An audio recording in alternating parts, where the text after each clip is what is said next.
నేను మహిమతో ప్రభానైనా నేను కీర్తించి కొనియాడి నేను స్తుతించి ఆరాధించడానికి సహాయం చేయండి.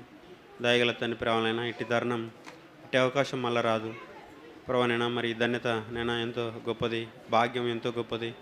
నేను ఈ భాగ్యాన్ని ప్రభా తలంచుకొని ప్రభానైనా మరి వారు నేను మరి తీర్మానించుకోవడానికి నేను సహాయం చేయమడుచున్నాను. దయగల తండ్రి ప్రభానైనా మరి ప్రభా ఈ సమయం నేను పాడిన పాటలు బట్టి కూడా జ్ఞాపకం ఉంచుకోండి. నిన్ను మహిమపరిచి ప్రభా నేను కనపరచడానికి ఇచ్చిన కురుం బట్టి మీకు వందనం స్తోత్రం చెల్లిస్తున్నాను. దయగల దేవ ప్రేమ తండ్రి, నిలబడుచున్న నీ దాసుని జ్ఞాపకం ఉంచుకొని నేను మరి నీ దాసుని ద్వారా మాట్లాడే ప్రతి మాటలో ప్రభా వాక్యాన్ని నేను విని నేను అంగీకరించడానికి సహాయం చేయమని మా ప్రభు మరక్షుడైన ప్రభుని యేసుక్రీస్తు నామంని అడిగి ప్రార్థించుకుంటున్నాను తండ్రి, ఆమేన్. ప్రార్థన.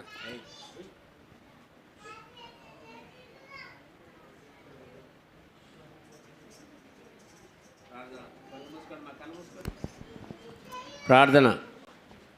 అందరూ కళ్ళు మూసుకోవాలా. పిల్లలు పెద్దలు ప్రార్థన అంటే ఏమరా మీ తాత ఏమి నేర్పుతాండి? ఇక ఎగురుతున్నా మీ ప్రేమ కలుతండి. కుప్పల దేవ యేసు ప్రభు నామములో స్తుతిస్తున్నా. ఈ సమయంతో ఉదయకాలం నుంచి తండ్రి మీ సన్నిధి మాతో ఉంచినందుకై, ఈ స్వరము ద్వారా మాతో మాట్లాడుతూ వచ్చినందుకై ఉన్నారు తండ్రి. ఉదయకాలం నుంచి ప్రభా అనేక లేఖనాల ద్వారా నీ పరిశుద్ధాత్మ నడిపింపు మాకు దయచేయండి. పాటలు, వాక్యము మీరు ఉజ్జింపజేసినందుకే ఉన్నారు. సంపూర్ణమైన నచ్చేతిలోనికి నీ ప్రజలను నడిపించిన మిత్తమై ఆయన నీ కార్యం సఫలం చేయండి. దాసుని బాప్తిస్తున్న సాక్ష్యం విషయంలో పాపను గురించి నీతిని గురించి వారిని ఒప్పింపు చేయనంత నిమిత్తము సర్పసంతానమా రాబోయే ఉగ్రతనుంది మీకు బుద్ధి చెప్పినవాడు ఎవరని మీకు తెలవచ్చినట్టు. అవును ప్రభా, మా పితరైన యోహాను పరిచర్యల గురించి శాస్త్రుల గురించి అన్నాడు. రాబోయే ఉగ్రత నుండి ఆయన మీరు తప్పించుకుని బుద్ధి చెప్పిన వాడు ఎవడని. అవును ప్రభా, నీ వాక్య వెలుగులో ఆది వాక్యముండును, వాక్యం దేవుడేనును, వాక్యమే శరీరధారే మా మధ్య నివసించును. సంవత్సరమా తండ్రి నీ పరిధులను వెలిగించిన నిమిత్తమై దేవా ప్రతివాడిని సిద్ధపరచమని, రాబోయే ఉగ్రత నుండి తప్పించిన నిమిత్తమై బాప్తిస్తం గురించి నాయన వారు సాక్ష్యం ఇవ్వడానికి, నీ మరణ పునరుద్ధానంలో సాక్ష్యం ఇవ్వడానికి, వారు క్రీస్తుతో కూడా పాతి పెట్టడానికి, క్రీస్తుతో కూడా తిరిగి లేపబడానికి, శరీరమైన క్రియలో మృతమని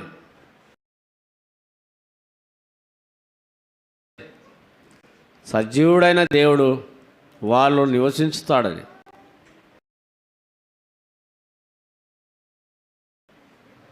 నువ్వు దేవుడివి, ఆకాశమందు సింహాసనాసనుడు, యుగయుగములకును సర్వయుగములకును దేవుడివి.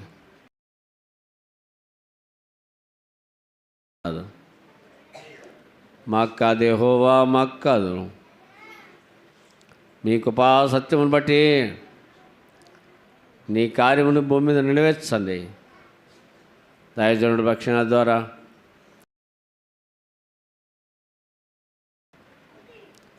చిన్న శేషాన్ని ఎడుంచినందుకు ఉన్నారు. ఈ శివంలో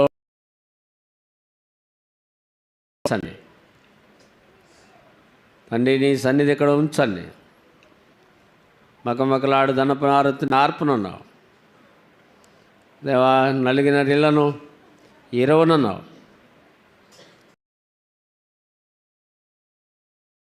దీపం నిత్యము ఇక్కడ ప్రకాశం చెట్లు, నిత్యము మేఘమైన ఇస్రాయల్ మధ్యలో నువ్వు నాడు పగలు మేఘస్తంభంగాను రాత్రి అగ్నిస్తంభంగా నుండి వారిని నడిపించినట్లు ఇస్రాయల్ కాపాడువాడు కొనుకుడు నిద్రపాడని వారిని కాపాడిన దేవుడివి.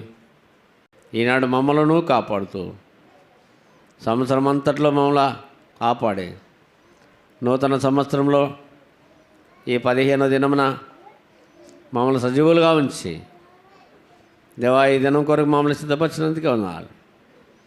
ఈ దాసుని మీరు సెలువు చాటు మరుగుపరచండి. వారి ఎక్కరు కొలది నీ వాక్యం గురించి దేవా మాతో మాట్లాడండి. పరిశుద్ధాత్మ కార్యం జరిగించమని, పరిశుద్ధాత్మ దేవుని స్వరము దాయించమని, నీ దయగల ఆత్మను సంచికరుగా ఉంచమని, నీ దీవమైన తేజోమహిమను మా మీద ఉంచమని.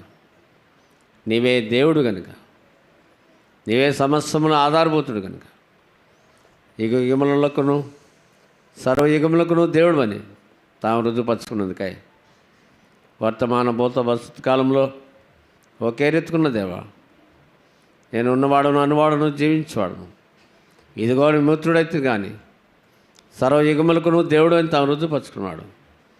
మృతుల్లోని మమ్మల్ని లేచిపోయిన దేవుడు, మమ్మల్ని సజీవులుగా ఉంచిన దేవుడు. దేవా నీ కార్యముల ఉద్దేశం నెరవేర్చి మేము పదము చేరని వచ్చిన నీ బిళ్ళందరిని బట్టి వెళ్ళి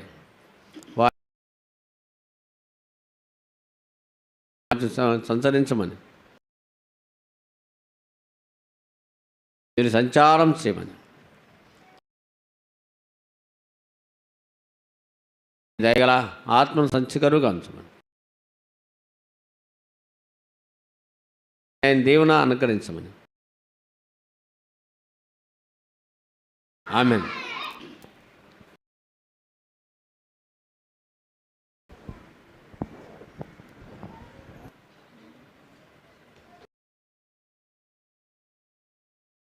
తిరిగి రండి. మీరు ఏ విధంగా బాప్తిస్మం సందర్భంలో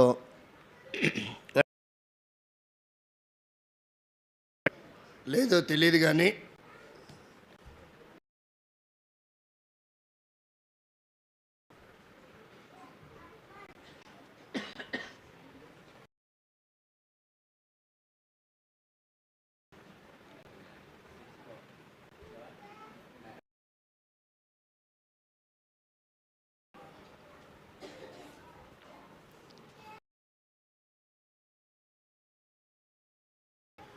నేను బాప్తిస్మం గురించి 7 రకాల బోధలు అయిన తర్వాతనే బాప్తిస్మం.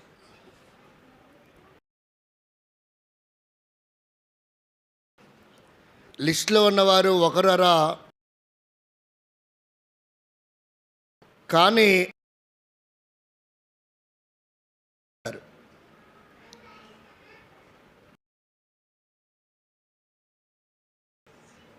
బాప్తిస్మం గురించినటువంటి బోధ, ఒకవేళ బాప్తిస్మం గురించినటువంటి బోధ ఉంటే బోధ లేదు. పరలోకపు ప్రత్యక్షత,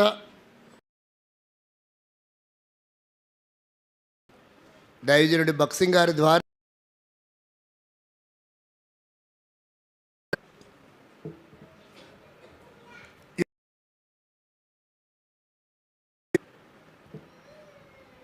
కనబడే యేసుప్రభు నేనే విశ్వాసం. సేవకుడే దేవుడు అన్నట్టు కొంతమంది దృష్టికి సేవకుడు అంటే ఏంటిది అనేది. 18-19 సంవత్సరాలు విశ్వాసిగా ఉన్నప్పటికీ సంఘంలో పెద్దలు ఉంటారని నాకు తెలియదు. మీరు ఆలోచించండి, అంటే ఎలాంటి భక్తి పిచ్చో నాది. దేవునికి స్తోత్రం. ఆ దినాల్లో నేను చిన్నగా ఉన్నాను కనుక ఆ వర్తమానం నాకు అంత అర్థం కాలేదు. బహుశా 15 సంవత్సరాలు, 20 సంవత్సరాలు, 30 సంవత్సరాలు బాప్తీసం తీసుకొని జిల్లా నాయకుల వర్తమానం విన్నవారు కూడా ఇక్కడ ఉండొచ్చు. మరి ఆ రోజు జిల్లా వర్తమానికులు ఏ వర్తమానం చెప్పారో, బాప్తిస్మం గురించినటువంటి వర్తమానం ఎలా ఉందో ఈరోజు ఈ చిన్న శేషంలో చెప్పబడుతున్నటువంటి వర్తమానము లోతుగా ఆలోచన చేస్తే అప్పుడు కొన్ని నగ్న సత్యాలు మనకు వెలుగులోకి వస్తాయి ప్రభు ప్రత్యక్షతలో. కాబట్టి ఇక్కడికి మనకు తెలంగాణ నాగర్ కర్నూలు జిల్లా నుంచి ఒక తమ్ముడు వచ్చాడు, వేణు అని. వాళ్ళ మందిరంలో 2017 లేక 18 ఆ మధ్యకాలంలో కురియన్ అంకుల్ గారు బాప్తిస్మాలు ఇవ్వడానికి వచ్చారని నేను విన్నా. అప్పుడు బాబన్న గారి మరదలు శివలీల గారు కూడా బాప్తిసం తీసుకున్నారు. అక్కడ సంఘ పెద్దల్లో ఒకరు బాబు గారు అని. ఆయన అన్నారు, జాషో బ్రదర్, ఎబ్రో నుంచి పెద్ద పెద్ద నాయకులు వచ్చారు మా ఊరికి, బాప్తిస్మాలు ఇచ్చారు, బోధ చేశారు, కానీ బాప్తిస్మంలో కూడా ఇంత బోధ ఉంటుందని మాకు తెలియదు. ఏదో తూతూ మంత్రంలాగా 2 మాటలు చెప్పుకోవడానికి కాదండి దేవుడు మనకి ఇచ్చిన అమూల్యమైన సమయం. చాలా జాగ్రత్త వహించాల. వాస్తవికంగా నేను సేవ చేసే చోట ఎలాగుంటుందంటే 3 పాటలు పాడం, ఒక పాట కూడా పాడం. ప్రార్థనకి మోకరించినప్పుడు ఎవరు ఉండరు, ఆమె లోపల మందిరంలో స్థలం ఉండదు. ఇంక పాటలు ఎందుకు?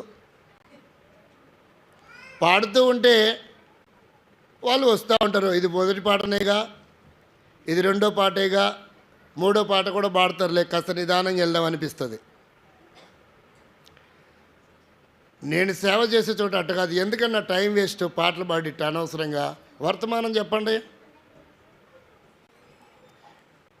ఎప్పుడు పాట పాడతామంటే ఆఫరింగ్స్ కొరకు మాత్రం పాట పాడతాం, లేదంటే బైబిల్ పలై మాత్రమే. మాకు 3 వర్తమానాలు ఉంటాయిలేండి. టీవీ వర్తమానాలు ఎక్కువైపోయినందువలన ఎలా మారిపోయినాయి, 2 వర్తమానాలుగా మారాయి. భయం వేస్తుంది, ఒక వర్తమానంగా మారుద్దేమో రాన్న దినాల్లో ఎబ్రోను సహవాసం కూడా అని. కాబట్టి ఒక ప్రశ్న వేసుకుందాం, అసలు బాప్తిస్మము అనగానేమి? కరెక్ట్ చెప్పండి. తీసుకున్న వారు చెప్పండి, తీసుకోబోయే వారు చెప్పినా పర్వాలేదు. రానున్న దినాల్లో పరిచారకులుగా ఉండి సంఘాలలో పరిచయం చేస్తున్న వారు కూడా అవసరమే ఈ మాటలు. అసలు బాప్తిస్మం అనగానేమి? ఇందాక జీవో పాస్ చేశాడు ప్రేమరాజు గారు. నిన్న రాత్రి 4 అయింది, తెల్లవారుజామున పంపించా దయ చూపి నీ మీద. ఈ రాత్రి మాత్రం పంపడానికి అవకాశం లేదు, మనం రాత్రంతా మాట్లాడుకోవాలా అంటున్నాడు. క్వశ్చన్స్. అలసట అంటే ఏంటో తెలియదండి నాకు. దేవునికి స్తోత్రం. అలసిపోయాను, టైర్డ్ అయిపోయాను, వామ్మో నా ఒళ్ళు పులిసిపోయింది, గుల్లయింది, నలిగిపోయాను, కుదిపేశారు. నా బాడీ నా కంట్రోల్ ఉండాలి. నేను నా బాడీకి డ్రైవర్ అయితే డ్రైవర్ చెప్పినట్టు కారు మాటినాలి, కారు చెప్పినట్టు డ్రైవర్ వెళ్ళడం. కాబట్టి నా బాడీ నా కంట్రోల్ ఉండాలా. ఇలా దేవుడు నాకు నేర్పాడు. కాబట్టి దేహాన్ని సంరక్షించుకోవడం తప్పు కాదేమో, కానీ ప్రభు విషయంలో దేహాన్ని నలగొట్టకపోతే పౌలు ఏమంటున్నాడు? బోధించిన తర్వాత ఎక్కడ నేను భ్రష్టుడనైపోతానేమోనని చెప్పండి, డ్యాస్ పూర్తి చేయండి. తనను తాను, పోనీ వేరేవాడు వచ్చి నలగొడితే బాగుండే, తనను తాను నలగొట్టుకోవడం అంటే అది ఎంత కష్టం ఒకసారి ఊహించండి. నిగ్రహ శక్తి. బాడీని బండకేసి బాది కాలు కిందేసి పురి తిప్పి దానిలో ఉన్న నీళ్ళంతా కారిపోయేటట్టు చేయాలి. అప్పుడు బాడీ మన కంట్రోల్లో ఉంటుంది. దానికి అడిగినవన్నీ వడ్డించుకుంటూ వచ్చామనుకో, సమ్మగా నువ్వు నిద్రపోవు బాబు. అరవిందం గారు అప్పుడప్పుడు చెప్తారు, నేను అలసిపోయాను, నేను కూర్చొని వాక్యం చెప్తా అంటే విశ్వాసులు అంటారంట మేము పడుకొని వింటాంలేండి అని. కాబట్టి దాన్ని కంట్రోల్ చేసుకునే శక్తిని దేవుణ్ణి అడగాలి. దానికి మనం లోపడకూడదు, అది మనం చెప్పినట్టు వినాలి. బాప్తిస్మము అనగా అది గ్రీకు పదము. వాస్తవికంగా తెలుగులో మనం ఏమని పిలుస్తున్నాం? బాప్తిస్మం అంటున్నాం. ఆంగ్లంలో కూడా పిలుస్తారు. దాని పూర్తి వివరణ అది గ్రీకు పదము. నిర్వచనం ఏంటి అంటే బాప్తిస్మం అనగా ముంచుట. బాప్తిస్మం అనగా నిర్వచనం ఏంటి? ముంచుట అంటే ఎలాగా? వేరే వాడిని ముంచడం కాదు. బాప్తిస్మము తీసుకునే వ్యక్తి సంపూర్ణంగా నీళ్ళలో ముంచబడాలి. బాప్తిస్మం ఇచ్చే వ్యక్తి కూడా నీళ్ళలోనే ఉండాలి. ఇది బాప్తిస్మము అనే పదమునకు నిర్వచనము. ఇప్పుడు చెప్పండి, నువ్వు తీసుకున్న బాప్తిస్మమో కాదో నీకే తెలియాలి. ఇక వివాహమునకు తీసుకునే బాప్తిస్మాలు నా అభిప్రాయం చెప్తున్నా, అది బాప్తిస్మము కాదు. మారు మనసు రక్షణ లేకుండా తీసుకునే బాప్తిస్మము నువ్వు మునిగిన ఒకటే, పంది మునిగి లేచిన ఒకటే. ఆ నీళ్ళలో నువ్వు మునిగి లేచిన ఒకటే, పంది ముంచి మునిగి లేచిన ఒకటే. ఏమి లేకుండగా, మారు మనసు లేకుండగా, రక్షణ లేకుండగా, నిశ్చయిత లేకుండగా మునిగి లేసామంటే నేను బాప్తిసం తీసుకున్న రికార్డెడ్ కోసం మాత్రమే పరిమితం, కానీ హృదయంతరంగంలో ఏ కార్యము లేదు. వేణుని చూస్తూ ఉంటే నేను బాప్తిసం తీసుకున్న దినములు గుర్తుకొచ్చాయి. 1991 సంవత్సరం మార్చి నెల 17వ తారీఖు ఉగాది పండుగ. మా ఇంట్లో వాళ్ళందరికీ మహోత్సవము. ఉగాది పండుగ రోజు బాప్తిసం తీసుకున్నా నేను 52 మందిలో ఒకడిగా. బాప్తిసం ఇచ్చినటువంటి వ్యక్తి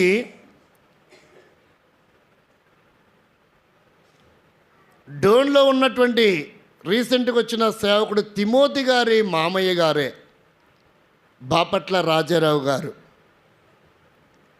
బ్రదర్స్కి రాజారావు అంకుల్ గారు బాప్తిసం ఇచ్చారు, సిస్టర్స్కి అరవిందం అంకుల్ గారు బాప్తిసం ఇచ్చారు. 52 వ్యక్తులలో నేను కూడా ఒక బుడ్డోన్ని. ఎంతమంది ఉన్నారో, ఎంతమంది కనుమరుగయ్యారో నాకు తెలియదు, కానీ నేను కూడా కనుమరుగైన దినాలు వచ్చాయి. 3 సంవత్సరాలు మందిరానికి సహవాసానికి దూరం అయిపోయాను.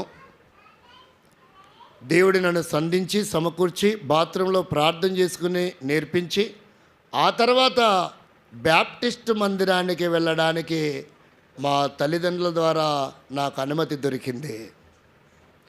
అలా కొంతకాలం నేను బ్యాప్టిస్ట్ మందిరానికి వెళ్ళాల్సి వచ్చింది. నాకు తెలియదు అక్కడ ఎలాగుంటుందో తెలుసా? మన్నించాలి ఈ పదం వాడుతున్నందువల్ల. ఎవరి మనోభావం దెబ్బతీయటానికి కాదు.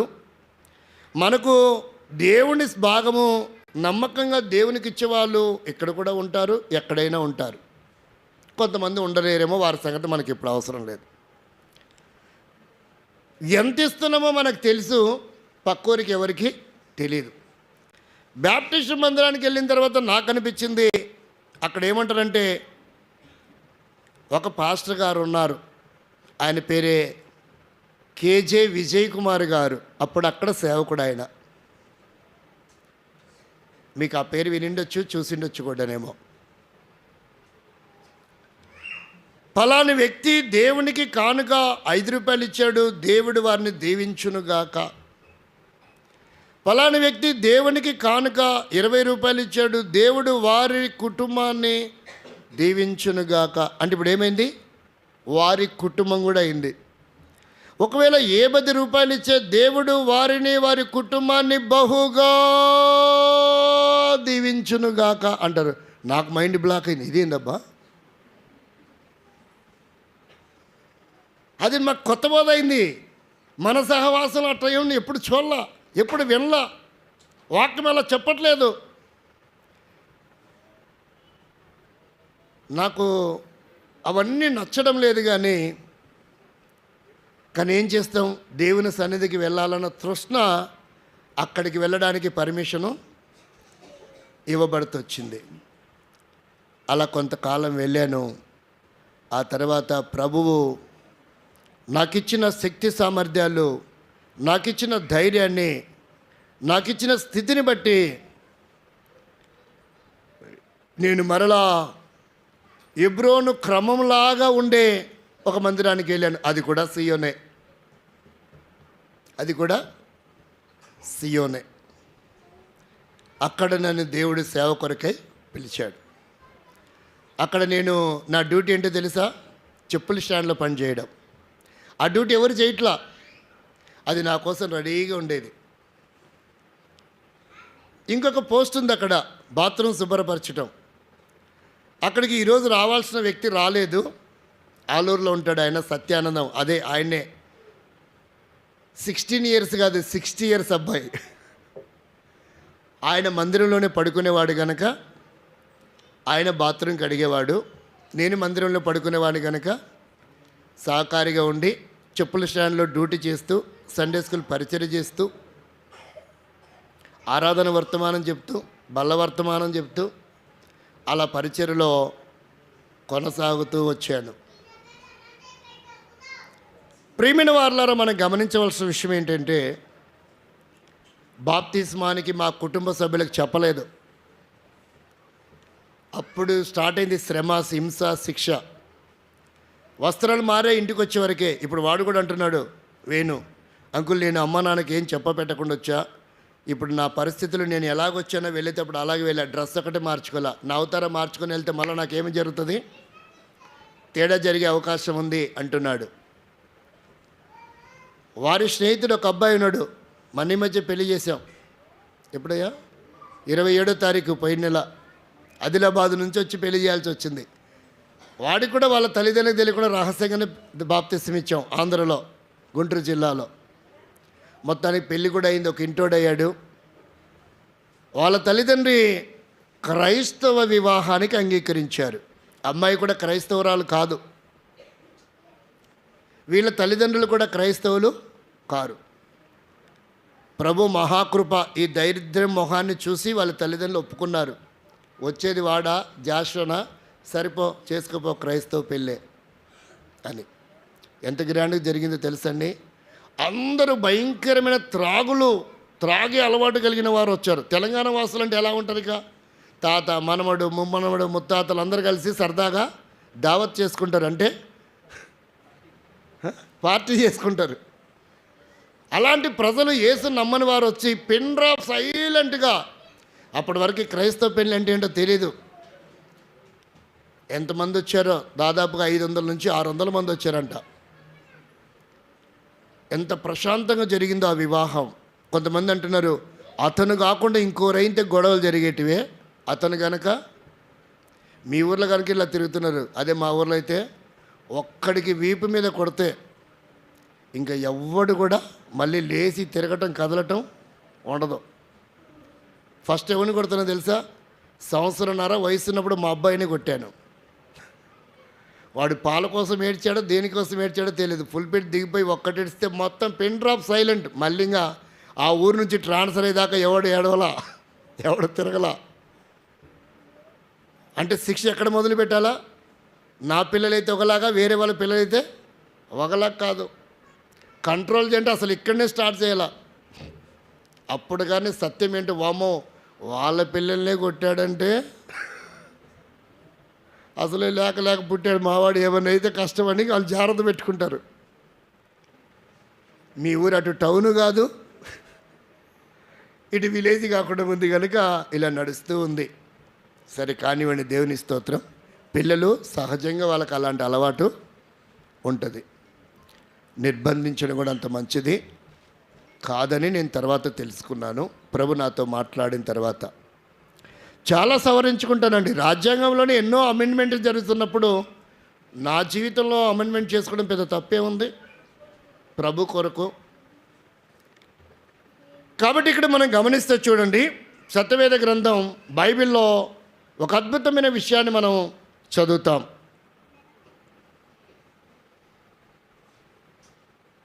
దాదాపుగా 7:30 అయింది సమయము. 8 గంటలు అన్నారు. అటు ఇటు వీలైనంత వరకు మనం త్వరగానే ముగించుకుంటాం. మరలా రేపు ఉదయకాలం మనకు ప్రోగ్రాం ఉంది. కానీ ఇది కొంచెం గ్రేటే. ఆదివారం బాప్తిస్మాలు అనేది కొంచెం నా జీవితంలో ఆశ్చర్యమే. మరి మీకు ఎలా ఉందో తెలీదు. బాప్తిస్మం అనేది ఎక్కడైనా శనివారమే ఉంటుంది, ప్రశాంతంగా ఉంటుంది. ఆదివారం ప్రోగ్రాంకి టైం సరిపోదు. మరి రేపు ప్రేమ విందు కూడా ఉంది, బాప్తిస్మాలు కూడా ఉన్నాయి, 2 వర్తమానాలు. ఇక అప్పుడు నీకు స్తోత్రం నాకు ఆత్రం తప్పితే వేరే ఉండదు. ఇక లేదంటే ఆ వాసన మనుషులు ఏం చేస్తుంటుంది, ఆకర్షిస్తూ ఉంటుంది. అప్పుడు కూర్చున్న వాళ్ళు అనుకుంటారు వాళ్ళకి వాళ్ళే అబౌట్ టర్న్ అనుకొని ఇటు తిరిగే వాళ్ళు అటు తిరిగి ఒక్కరి మీద బాబు నువ్వు చెప్పుకోలేడా, కాసేపు ఉంటే పారిపోతావుగా, సరే కానీ చెప్పుకోలే అనే పరిస్థితి ఏర్పడుతుంది. బైబిల్లో చూడండి ఒక వాక్యాన్ని చదువుతాం. అసలు బాప్తిస్మం అంటే ఏంటి, ఎందుకు తీసుకోవాలి, ఎవరు తీసుకోవాలి, ఎప్పుడు తీసుకోవాలి, ఎలా తీసుకోవాలి, తీసుకున్న తర్వాత ఎలా ఉండాలి, ఇవన్నీ సైడ్ హెడ్డింగ్స్. ఇవన్నీ చెప్పడానికి నాకు 3 రోజులు బోధ, అంటే 3 పగళ్ళు 3 రాత్రులు చెప్పాలి. అప్పుడు బాప్తిస్మం ఇస్తాను. కానీ మీ పరిస్థితి వేరే ఉంది కాబట్టి నేను పుట్టింది ఈ కాలమైనా భక్సింగ్ గారు ప్రారంభించిన కాలంలో పరిచర్య ఎలా ఉందో అలా చేయాలంటే నాకు బాగా ఇష్టం. అలా అలవాటు చేసుకుంటూ ఉన్నాను, నేను చేస్తూ ఉంటూ కూడా ఉన్నాను. చూడండి మొదటి భాగాన్ని మనం చదువుదాం. మత్తయి సువార్త 28వ అధ్యాయము 18-19 వచనాలు చదవండి. అయితే అక్కడ ఆపండి. యేసు వారి యొద్దకు వచ్చి పరలోకమందును భూమి మీదను నాకు సర్వాధికారము ఇయ్యబడి ఉన్నది. చదవండి 19 కూడా. కాబట్టి మీరు వెళ్ళి సమస్త జనులను శిష్యులనుగా చేయుడి. ఏం చేయాలంట, మనము సభ్యులుగా చేస్తున్నాం, మనం విశ్వాసులుగా చేస్తున్నాం. ఇక్కడ సభ్యులు అంటే వేరే భావం చూపిస్తుంది, విశ్వాసులు అంటే వేరే భావాన్ని చూపిస్తుంది. కానీ మనం చేయాల్సిన పని ఏంటంట, శిష్యుడు అంటే ఏమై ఉండాలా, గురు శిష్యులని ఆ పారంపర్యం ఉండాలి. శిష్యుడు అంటే అర్థం ఏంటంటే కూర్చోవటం, వినటం, నేర్చుకోవటం, తిరిగి దాన్ని ప్రదర్శించటము. అది శిష్యరికములో ఉన్న విశిష్టత. కొన్ని డినామినేషన్లకి శిష్యులు ఉండరు, సభ్యులు ఉంటారు. వారు నెలకి ముడుపులు చెల్లించాలా, సభ్యత్వము చెల్లించాలా, మూమెంట్ ఇస్తారు, దానికి చెల్లించవలసిన అవసరత ఉంటుంది. కానీ కొంతమందికి విశ్వాసులు ఉంటారు. కానీ దేవుడు చెప్పిన ఆజ్ఞ ఏంటంటే శిష్యులనుగా చేయాలా. ఇది ఎవరి హుకుము, దేవుని యొక్క ఆజ్ఞ. దేవుడిచ్చిన జీవో సంఘమునకు మాత్రమే, వ్యక్తులకు కాదు. రెండవదిగా చెప్తున్నాడు, అది ఎలా ఇవ్వాలంట చదవండి. తండ్రి యొక్కయు కుమారుని యొక్కయు పరిశుద్ధాత్మ యొక్కయు నామములోనికి, నామములు కాదు. కొంతమంది ఉన్నారండి, వారిని ఏమని పిలుస్తారంటే వారికి గద్ద గుర్తుంటుంది, యేసునామము బాప్తిస్మము అనే సిద్ధాంతం వారిది. సిద్ధాంతము అనగా అర్థం ఏంటంటే ఒక వచనాన్ని బేస్ చేసుకొని దాని మీద ఆధారపడి కొనసాగించే పరిచర్య ఏదైతే ఉందో దాన్ని లిబరల్ సిద్ధాంతము అని పిలుస్తారు. దాన్ని ఏమని పిలుస్తారు? లిబరల్ సిద్ధాంతము అంటారు. అదొక ఫార్ములా. సిద్ధాంతం అంటే ఏంటిది? ఒక ఫార్ములా. ఏ ఫార్ములాలో బాప్తిస్మం ఇవ్వాలంట? తండ్రి యొక్కయు కుమారుడి యొక్కయు. ఫార్ములా మర్చిపోతే లెక్క ఆన్సర్ వస్తుందా? రాదు. కాబట్టి ఈనాడు చాలామంది ఫార్ములా మర్చిపోయి బాప్తిస్మాలు తీసుకునేవారు ఉన్నారు. బాప్తిస్మాలలో ఉన్న రకాలు చూద్దాం. ఒకటి, గర్భములో శిశువుకు కూడా బాప్తిసం ఇస్తున్నారు. దాన్ని ఏమంటారంటే చిలకరింపు బాప్తిస్మము. మరొక బాప్తిస్మాన్ని ఏమని పిలుస్తారంటే, నోవాహు కుటుంబము జలము ద్వారా రక్షింపబడ్డారు కనుక దానికే ఏమని పేరు పెట్టారంటే జ్ఞాన స్నానము అనే బాప్తిసం అని పేరు పెట్టారు. దానికి ఏం పేరు? జ్ఞాన స్నానము. ఇకపోతే బాప్తిస్మం అనేది కొన్ని చోట్ల లేనే లేదు. ఆల్రెడీ తల్లి గర్భంలో పిండముగా ఉన్నప్పుడే ఏం జరిగిపోయింది?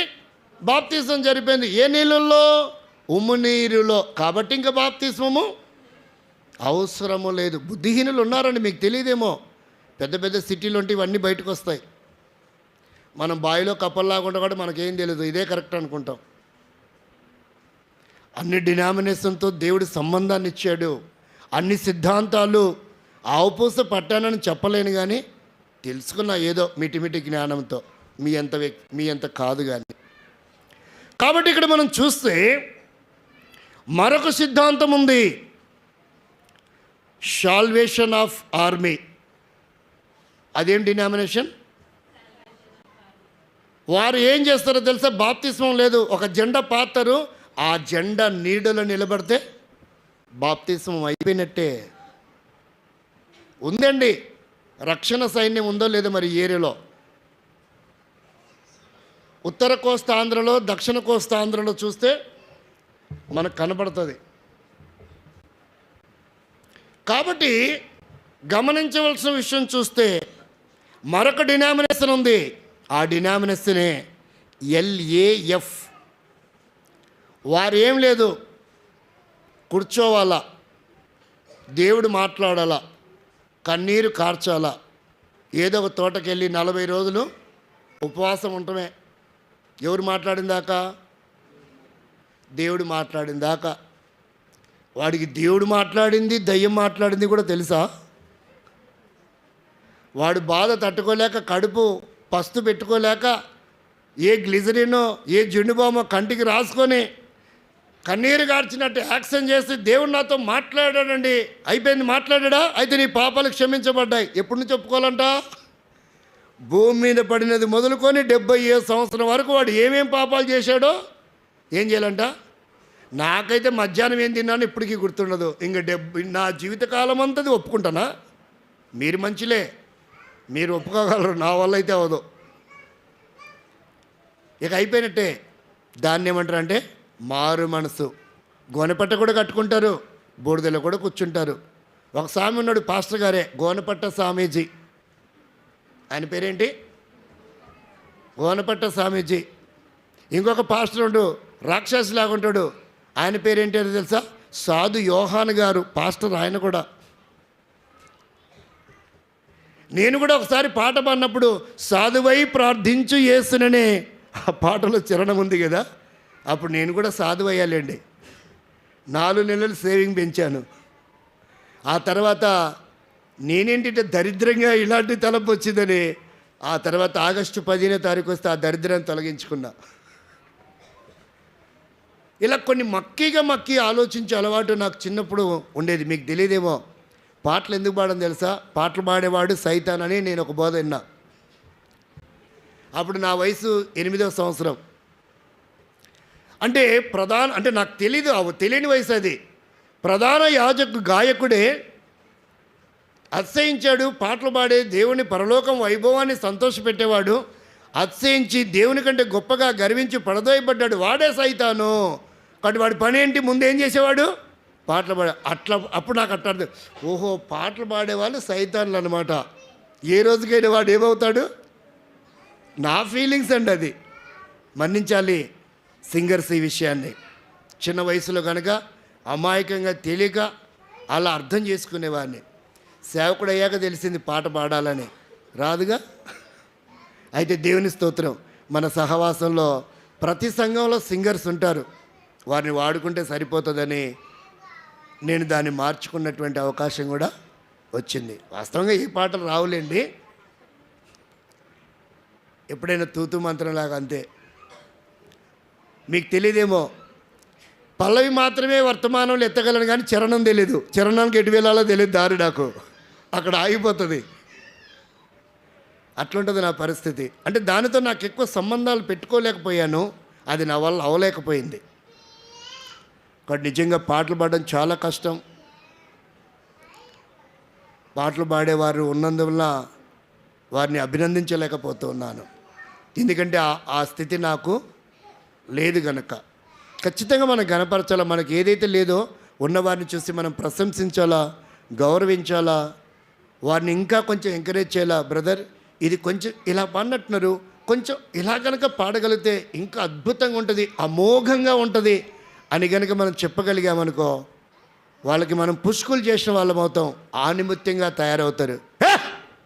దరిద్రుడా ఏం పాట పాడావు, నర్వస్గా కూర్చో అంటే జీవితంలో మళ్ళీ ఎప్పుడు పాట పాడండి. అందరికీ మనకి కోకిల స్వరాలే ఉన్నాయా? దేవుడిచ్చిన స్వరంతో దేవుని కనపరచాలా. మనం స్పెషల్ సింగర్స్ కాదు, అందరం కలిసి ప్రభుని ఏం చేయొచ్చు, గనపరచవచ్చు. కాబట్టి పాటలు పాడే తలాంతు అది చాలా ఈజీ అయిన విషయం కాదు. కొన్ని పాటలు ఉంటాయి 4:30 నుంచి ఒక్కసారి 6:30కి ఎత్తాలి, పైన ఊపిరి పైనే పోతుంది. బాలసుబ్రహ్మణ్యం గారు ఎలా పోయారనుకో, సారీ ఘంటసాల గారు ఎలా పోయారనుకున్నారు? కంఠస్వరానికి ఏమొచ్చింది ఆయనకు? గొంతు క్యాన్సర్ వచ్చి ఆయన శరీరాన్ని విడిచిపెట్టాడు. పాటలు పాడడం అంత ఈజీ కాదండి. పాటలు పాడే సహోదరులకి నేను ఒక చిన్న చిట్కా చెప్పాలనుకున్నా. పాట పాడిన మరుక్షణమే వేడి కాఫీ అయినా టీ అయినా కనీసం వేడి నీళ్ళైనా తాగితే ఆ నరాలు మరలా రిలీఫ్ అవుతాయి, లేదా హార్డ్ అయిపోతాయి, రాయిలాగా మారి తెగిపోయే అవకాశం ఉంది, అది స్టోన్గా మారి క్యాన్సర్గా మారే అవకాశం ఉంది. చాలామందికి తెలీదు, వాళ్ళు ఏదో పాడుతూ ఉంటారు, జాగ్రత్త తెలీదు. అదే ప్రొఫెషనల్ సింగర్స్ ఏం చేస్తారో తెలుసా? భోంచేయరండి.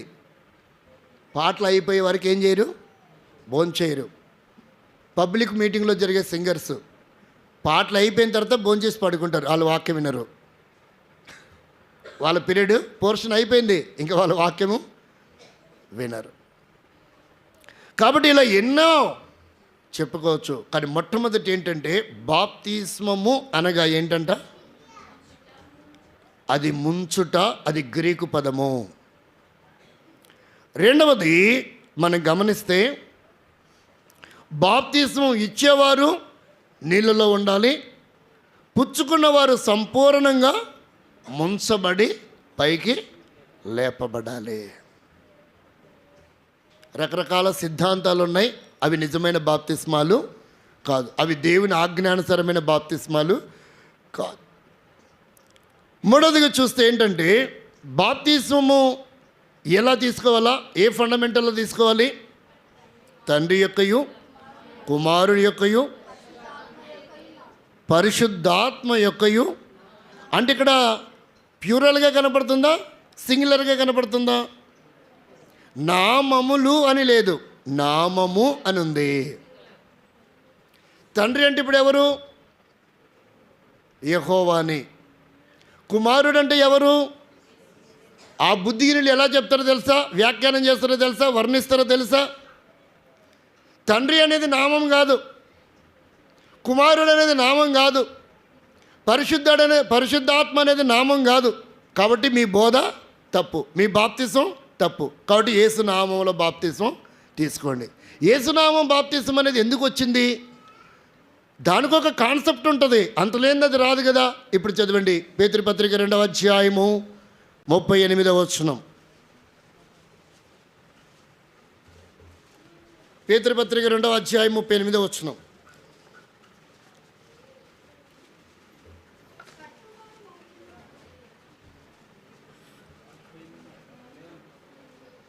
మన్నించండి, పేతురు చెప్పాడు. అపోస్తలుల కార్యం 2:38. పేతురు మీరు మారు మనసు పొంది దేని కొరకంట? ఇప్పుడు బాప్తిసం దేని కొరకు తీసుకుంటున్నాం? పాప క్షమాపణ నిమిత్తము ప్రతివాడు యేసు క్రీస్తు నామమున బాప్తిస్మము పొందుడి. అంటే అపోస్తలు చేశారు గనక ఇదే బాప్తిస్మం కరెక్టు అనే లేఖనాన్ని చూపించే బోధకులు వచ్చారు. అప్పుడు నీకు ఏది సత్యమో ఏది అసత్యమో ఎలా కంపేర్ చేసుకుంటావు? ఎలా పరిగణించుకుంటావు? అప్పుడు మనం పరిగణించుకోవడం అంటే సత్యం ఏంటో తెలియాలి కదా. అది ఎవరు పంపించారు? అది మనుషుల ద్వారా వచ్చిన జీవో కాదు. కాబట్టి ఎవరు చెప్పారు? సాక్షాత్తు యేసునాథుడే చెప్పాడు గనక యేసునాథుడు చెప్పింది చేస్తే కరెక్టు అనేది మనకు తెలియాలి. ఇప్పుడు అపోస్తలు ఎందుకు చేశారు మరి యేసునామం అంటే? అప్పుడు రకరకాల నామములు భూమి మీద పరిపాలన జరుగుతూ ఉంది గనక ఎప్పుడు అప్పుడే కాదు ఇప్పుడు కూడా దేవుడు అనే రకరకాల నామాలు ప్రకటిస్తూ ప్రలోభపెడుతూ ప్రజలను తప్పుదారు మళ్ళిస్తున్నారు కనుక అలా రకరకాల నామములున్న కారణం చేత ఒక వ్యక్తి మారు మనసు పొంది యేసునామములోనే బాప్తిసం తీసుకోవాలి అని నొక్కి ఒకాలిచ్చాడు మొదటి బాప్తిసం ఇచ్చినటువంటి పేతురు గారు. అలా ఆ దినాల్లో కూడా ఎన్నో నామములు పరిపాలనలో ప్రపంచంలో పరిగణించబడుతూ ఉన్నాయి. కాబట్టి మొదటి శతాబ్దం కదా, అప్పటికే ఎన్ని సంవత్సరాలు అయిపోయినాయి? 400 సంవత్సరాలు అయిపోయినాయి. 433.5 సంవత్సరాలు అయిపోయింది అంటారా? 4033.5 సంవత్సరాలు అయిపోయింది. అంటే జలప్రళయానికి ఎన్ని సంవత్సరాలు? 2000. జలప్రళయం తర్వాత యేసుక్రీస్తు రాక వరకు 2000, అంటే 4000 సంవత్సరాలు అయిపోయింది. 4000 సంవత్సరాల తర్వాత యేసుక్రీస్తు 33.5 సంవత్సరాలు, అంటే 4033.5 సంవత్సరాల కాలంలో ఎన్ని నామములు దేవుడిగా పరిగణించుకొని చలామణవుతూ వచ్చాయో అన్నీ ఉన్నాయి గనక పేతురు ఏం చెప్తున్నాడు? అవన్నీ కాదు, యేసునామములోనే మీరు బాప్తిసం తీసుకోవాలి అని చెప్పాడు. అర్థమైంది ఇప్పుడు విషయం? కాన్సెప్ట్ ఆలోచించాలి, సందర్భాన్ని ఆలోచించాలి, కాంటెక్స్ట్ని కూడా మనం ఆలోచన చేయాలా. ఏ సందర్భంలో వాడారు, ఎందుకు వాడారు, ఎలా వాడారు, దాని భావం ఏంటో అవి ఏమి చూడకుండా నేను పట్టుకున్న కుందేలుకి 3 కాళ్ళంటే తోక ఉందంటే తోకన ఒక్క నిమిషం చూసొస్తా అన్నట్లుంటుంది. ఇక కాబట్టి ఇక్కడ మనం గమనించవలసిన విషయం ఏంటంటే యేసునామం ఇక్కడ చాలామందికి తెలియదు అనిపిస్తుంది. మేము మా దగ్గరికి బాప్తిస్మానికి ఒక స్పీకర్ని పిలిపిస్తే చాలా పెద్ద ఆయన అన్నాడు, మనం ఇప్పుడు ఆయన బాప్తిసం కూడా అలాగే చెప్పాడు. బ్రదర్ మీరు ఒక్క నిమిషం ఆగండి, వాక్యం చదివించాం. మొదట ఆయనకి ముంచబోతున్నాడు. ఎవరి యొక్క అంట? యేసునామంలో నీకు బాప్తిసం ఇస్తున్నానని ముంచబోయాడు. మీకు ఒక్క నిమిషం ఆగండి అన్న. ఏమైంది బ్రదర్ అన్నాడు. మీరు ఎన్ని సంవత్సరాల నుంచి సేవలో ఉన్నారు? మీరు ఎబ్రోను సహవాసమేనా? అవును బ్రదర్, నేను ఇన్ని సంవత్సరాల నుంచి. ఎన్ని చోట్ల బాప్తిసం ఇచ్చారు? ఒక 15-20 చోట్ల ఇచ్చాను బ్రదర్. అయినా ఎందుకు ఆపావు? చిన్నోడివే కదా నువ్వు. నేను చిన్నోన్నే, నేను బుడ్డోన్నే, లెక్కలేని వాడినే, విలువలేని వాడినే, చదువు లేని వాడినే. కానీ మీరు ఇచ్చే సిద్ధాంతము తప్పు. ఎలా చెప్పగలవు? ఇంతవరకు ఎవడు చెప్పలేదే? నేను చెప్పలేదు, లేఖనం చెప్తుంది. ఏమని 19 వచ్చిన ఏం చెప్తుంది? తండ్రి యొక్కయు కుమారుని యొక్కయు పరిశుద్ధాత్మ నామము లోనికి, వెలుపటి కాదు, నామము ద్వారా కాదు, నామములో మరణము ద్వారా మనము ఏకమవుతున్నాము. భౌతికంగా మనము క్రీస్తుతో మరణించలేదు, కానీ బాప్తిస్మము ద్వారా మనం ఏం చేయబడుతున్నాం? క్రీస్తు మరణములో పాలు పంపులు పొందుతూ ఉన్నాం. అలాగైతే నేను ఇవ్వను బ్రదర్ అన్నాడు. దేవుని స్తోత్రం, నేను ఇచ్చాను. అలాగైతే నేను ఇవ్వను బ్రదర్ అన్నాడు. దేవుని స్తోత్రం, నేను ఇస్తాను. రాజీపడే అలవాటు లేదండి, ఎక్కడ కూడా రాజీపడను.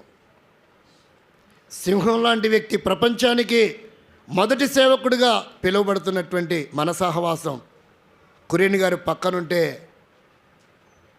సాక్ష్యం చెప్పానండి, భయపడే రక్తం నా బాడీలో లేదు, ఎవరికి భయపడను, కానీ ప్రతి వ్యక్తిని గౌరవిస్తా, భయపడాల్సిన అవసరం నాకు లేదు. ఒకవేళ భయపడితే ఎవరు భయపడతామో తెలుసా? చదవండి, మీ చేతిలో ఉన్న బైబిల్లో ఉంది. 10వ అధ్యాయం మత్తయి సువార్త 28వ వచనం. మరియు ఆత్మను చంపనేరక దేహమునే చంపువారికి భయపడకుడి కానీ ఆత్మను దేహమును కూడా నరకములో నశింపచేయగలవానికి. ఇది ప్రతి విశ్వాసికి, ప్రతి సేవకుడికి, ప్రతి పెద్దకి, ప్రతి నాయకుడికి అవసరమైనది, ప్రామాణికమైనది. దాన్నే పాటించాలి. అక్కడ మాత్రమే భయపడాలి, ఇంకెక్కడ భయపడాల్సిన అవసరం లేనే లేదు. కానీ ప్రతి వ్యక్తిని ప్రేమించాలి, గౌరవించాలి, సహించాలి, ఓర్చుకోవాలి, ఘనపరచాలి. చిన్నపిల్లవాళ్ళు ఎవరైనా సాక్ష్యం చెప్తేప్పుడు చాలామంది సిస్టర్స్, సీనియర్ సేవకురాలు అడిగారు, ఏంటి జాషువా చిన్నపిల్లోడు చెప్తే కూడా నువ్వు వింటావా? ఎస్ వింటా, కానీ వాడి వయసుని, దేహాన్ని చూడను, వాడిలో కూడా దేవుని ఆత్మ ఉంది. ఆ ఆత్మ ద్వారా కూడా నాకేమైనా నీతి నేర్పించాలనుకున్నాడేమో. గాడిద ద్వారా బిలాముకు నేర్పించలేదా? విన్నాడా, వినలేదా? ఒకవేళ వినకపోయింటే బిలాం అయిపోయి ఉండేవాడు, మొక్కలు మొక్కలుగా చేయబడి ఉండేవాడు. ఏ వ్యక్తి ద్వారా ఏ మాట మనతో మాట్లాడతాడో తెలీదు. నాకు నేర్చుకునే అలవాటు ఉంది, చిన్న పిల్లోని కూడా గౌరవిస్తాను, అది నా డ్యూటీ, దేవుడు నాకు ఇచ్చిన ఆజ్ఞ అదే. ఏ వ్యక్తిలో లోపాలు చూడాలంటే అవసరం లేదు నాకు. ఆ వ్యక్తిలో నీతి ఏదైనా ఉంటే అది తీసుకుంటా. 99 ఉత్తమమైన లక్షణాలు ఉంటే అవన్నీ తుంగలో తొక్కేసి ఒక చిన్నది పనికి మాలింది వెంట్రుక మందం ఉన్న దాన్ని పట్టుకొని పాకులాడడం అవసరమా? అంత బుద్ధిహీనుని కాదండి నేను. ప్రతి వ్యక్తిలో ఎన్నో ఉత్తమమైన లక్షణాలు ఉంటాయి, అవి మాత్రమే చూస్తా. ఒక కీటకం ద్వారా నేను ఆత్మీయమైన పాఠం నేర్చుకున్నా. తేనెటీగ ప్రతి పువ్వు మీదకి వెళ్ళి మకరందాన్ని స్వీకరిస్తుంది తప్ప పువ్వు అంతని ఆక్రమించదు. అది ఆ పువ్వులో ఉన్న చిన్న కొద్దిపాటి మకరందాన్ని స్వీకరించి వేరే చోట తేనెగా అది మనకిస్తుంది. తేనెటీగ ద్వారా కూడా ఒక ఆత్మీయమైన పాఠం నేర్చుకుంటా నేను. ఎవరి దగ్గర నేర్చుకోనండి. పౌలు అంటాడు, నా ముందున్నటువంటి దిగ్గజము లాంటి వారి దగ్గర నేనేమియో నేర్చుకొనలేదు. మరి నేను ఎక్కడ నేర్చుకున్నా? ట్రైనింగ్ కూడా లేదు నాకు. ఎక్కడ నేర్చుకున్నానో తెలుసా? యేసు పాదముల దగ్గర నేర్చుకున్నా. ఆయనే నా సరైన కోచరు, ఆయనే నా గురువు. అందుకనే నేను ఎవరి దగ్గర ఆత్మీయంగా ఎదిగానో విశ్వాసిగా, ఒక్కరివి కూడా నాకు ఆ మాటలు రావు. వారి చేష్టలు ఒక్కటి కూడా నాకు అనుకరణలో లేదు. మీకు తెలుసండి, ప్రభు నా మహిమ కొరకు చెప్తున్నాను, దాన్ని ఎవరు తప్పుగా తీసుకోకండి. విక్టర్ డేవిడ్ అంకుల్ గారి దగ్గర ట్రైనింగ్ చేసిన ఒక తమ్ముడున్నాడు, ఎఫ్ఎఫ్రా. విజయవాడలో సేవ చేసి ఆ తర్వాత ఆయన కర్నూలుకి, యెరూషలేంకి వచ్చి ఆ తర్వాత వివాహం చేసుకొని తాడిపత్రిలో బహుశా సేవకుడిగా చేసినట్టున్నాడు. చిన్నవాడే. సేమ్ ఇంకా విక్టర్ డేవిడ్ అంకుల్ గారు ఎలాగ నడుస్తాడో, ఎలా బాటిల్ పట్టుకుంటాడో, ఏ బాటిల్ వాడతాడో సేమ్ టు సేమ్. అరవిందం గారి దగ్గర ట్రైనింగ్ చేస్తే సేమ్ అరవిందం గారు లాంటి పద్ధతులే వాడడానికి ఇష్టపడతారు. తిమోతి అంకుల్ దగ్గర ట్రైనింగ్ చేస్తే సేమ్ తిమోతి అంకుల్ గారి దగ్గరనే. ఒకవేళ ఈరోజు చాలామంది టీం ఉన్నారు. సహోదరుడు ఎన్ జయరాజ్ గారు వర్తమానాలు చెప్తే వారిలాగే ఉచ్చరించడానికి చాలామంది ఇష్టపడుతున్నారు. అయినా మనం చెయ్యంగా, ఒకవేళ చేసామే అనుకో, అదేంటిది? ఆయన ఉన్నాడు ఆల్రెడీ అలా మాట్లాడడానికి. నీ యథార్థమైన స్వరంతో నువ్వు మాట్లాడాలి. నీకు ఇచ్చిన స్వరాన్ని నువ్వు వాడుకోవాలి దేవుని మహిమ కొరకు. వారికి నీకెందుకు?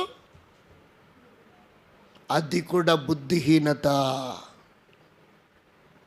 దేవుడు మనకి ఏ స్వరం ఇచ్చాడో ఆ స్వరాన్నే, మనకి దేవుడు ఏ రాగం ఇచ్చాడో ఆ రాగమే. దేవుడు మనకి ఎంత గొంతుకిచ్చాడో అంతే.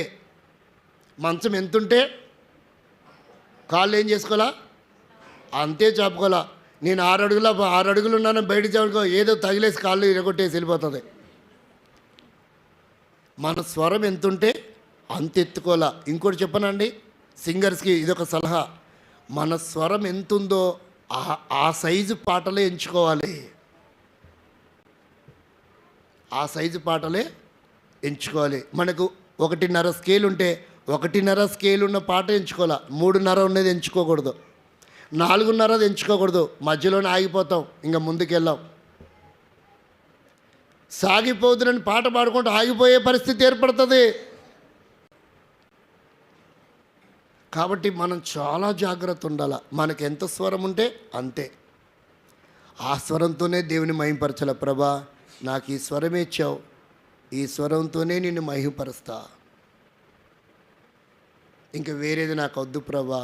ఒకవేళ నువ్వు మార్చగలిగితే దీన్ని మార్చు ప్రభా, అంతే. నేను కృష్ణానదిలో నా వాయిస్ ఉండేది కాదు, ఇప్పుడు మైకు లేకపోయినా ఆ చివరి వాళ్ళకు కూడా వినపడుతుంటుంది. నేను వర్తమానం చెప్తే అసలు పక్కనున్నోడికి వినపడేది కాదు. రెడ్ హ్యాండెడ్గా అవమానపరచబడి నేను కొన్ని చోట్ల వర్తమానం చెప్పలేదు. అప్పుడు కృష్ణానదిలో నవంబరు, డిసెంబరు, జనవరి ఇక్కడ దాకా మునిగి తెల్లవారుజామున నాకు ఇష్టమైన విధానంలో కేకలు వేయడము అలవాటు చేసుకున్నా. అప్పుడు నా స్వరం మారింది. లేదంటే పక్కోడికి మైకులో చెప్తే కూడా వినపడేది కాదు. అంత భయస్తు నేను, అంత పిరికివాడిని. ప్రభుకి స్తోత్రం.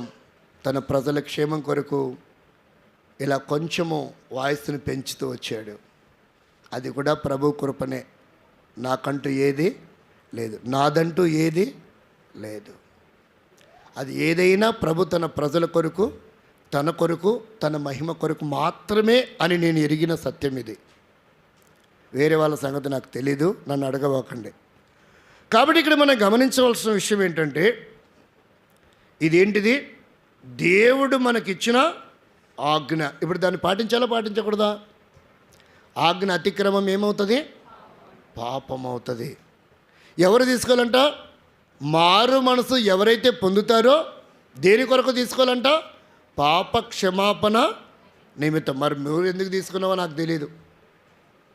ఈ రెండు లేకుండా, మారు మనసు లేకుండా, పాపక్షమాపణ లేకుండా, నిశ్చయిత లేకుండా ఒకవేళ నువ్వు బాప్తిసం తీసుకున్నట్లయితే ఇంకా నీకు ఆ గేదెకి, దొన్నకి, పందికి మునిగిలేస్తున్నాయి కూడా, మనం కూడా మునిగిలేసాం. అంతే తప్ప వేరే ఏ పరిమాణము లేదు అని భావము. ఒకవేళ వివాహాన్ని తీసుకుండొచ్చు తెలిసి తెలియక. ఎందుకంటే కొన్ని డినామినేషన్ల వారు వివాహం చేయాలంటే ఖచ్చితంగా బాప్తిసం తీసుకున్నట్టుగా రుజువు ఉండాలి. వారు ఇచ్చారేమో నాకు తెలియదు. సర్టిఫికెట్ రిజిస్ట్రేషన్ కోసం మాత్రమే, రికార్డెడ్గా ఉండాలని మాత్రమే. కానీ అది ప్రభు దృష్టికి అంగీకారమైంది కాదు. కొంతమంది ఎక్కడెక్కడో బాప్తిస్మాలు తీసుకుని ఉంటారు. ఆ బాప్తిసం నిజంగా నీకు నిజం అనిపిస్తే అలాగే కొనసాగించవచ్చు. ఒకవేళ అది నిజం కాకపోతే సేవకుడితో, పెద్దలతో కలిసి మాట్లాడుకొని, తీర్మానం చేసుకొని, ప్రార్థన చేయించుకొని, హస్తనిక్షేపం చేసుకున్నా ఈ దేంట్లో చేర్చబడతారు? నిజమైన బాప్తిసంలో చేర్చబడతారు. ఒకవేళ అలాంటి బాప్తిసం లేకపోతే నువ్వు కూడా హస్తనిక్షేపణ చేయించుకొని నిజమైన బాప్తిసంలోకి చేర్చబడచ్చు. ఇది మనం గమనిస్తున్నాం. కాబట్టి దేవుని వాక్యాన్ని పరిశీలన చేస్తే, కాబట్టి ఇది బాప్తిసం అనేది ఎవరు పెట్టింది? డినామినేషన్ వాళ్ళు పెట్టింది కాదు. ఎవరు పెట్టింది కాదు? మనుషులు పెట్టింది కూడా కాదు. ఎవరు పెట్టారు మరి? దేవుడు పెట్టాడు. 8 అవుతుంది, నేను ముగిస్తాను. కాబట్టి దేవుడు పెట్టాడు అనేది మనం గ్రహించాలి. అది కూడా ఎలా తీసుకోవాలి? నేను దేవుని ఆజ్ఞ నెరవేరుస్తున్నాను, దేవుని సంకల్పాన్ని నెరవేరుస్తున్నాను, మారు మనసు పొందాను, పాప క్షమాపణ నిమిత్తము ఈ నీళ్ళలో మునిగి. నీళ్ళలో ఏం శక్తి లేదండి. నువ్వు యోర్దాను నదిలో మునిగి లేసినా నీ బ్రతుకు పెంట బ్రతుకే. పన్నీటితో మునిగి లేసినా నీ బ్రతుకు పెంట బ్రతుకే ఉంటుంది. జలములో గొప్పతనము లేదు, నదిలో గొప్పతనము లేదు. ద్రవములో గొప్పతనము లేదు.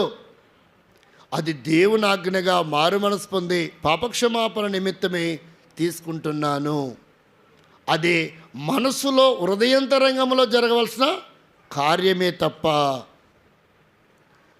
నేనేదో ఫలానా ఆయన చేత భక్సింగ్ గారి చేత బాప్తీసం తీసుకున్నా పాడవలేదా? భక్సింగ్ గారి చేత బాప్తీసం తీసుకున్న పాడవరా? అవుతారు. ఎక్కడ తీసుకున్నా పాడవుతారు. ఎక్కడ తీసుకున్నాము, ఎవరి చేతిలో తీసుకున్నాము అనేది కాదు, ఏ నామములో తీసుకున్నాము, ఏ స్థితిలో ఉండి తీసుకున్నాము, దేని కొరకు తీసుకున్నాము అన్నదే ఇక్కడ ముఖ్యమైన విషయము. రెండోదిగా చూడండి, యోహాను సువార్త 3వ అధ్యాయము 35వ వచనం చదవండి.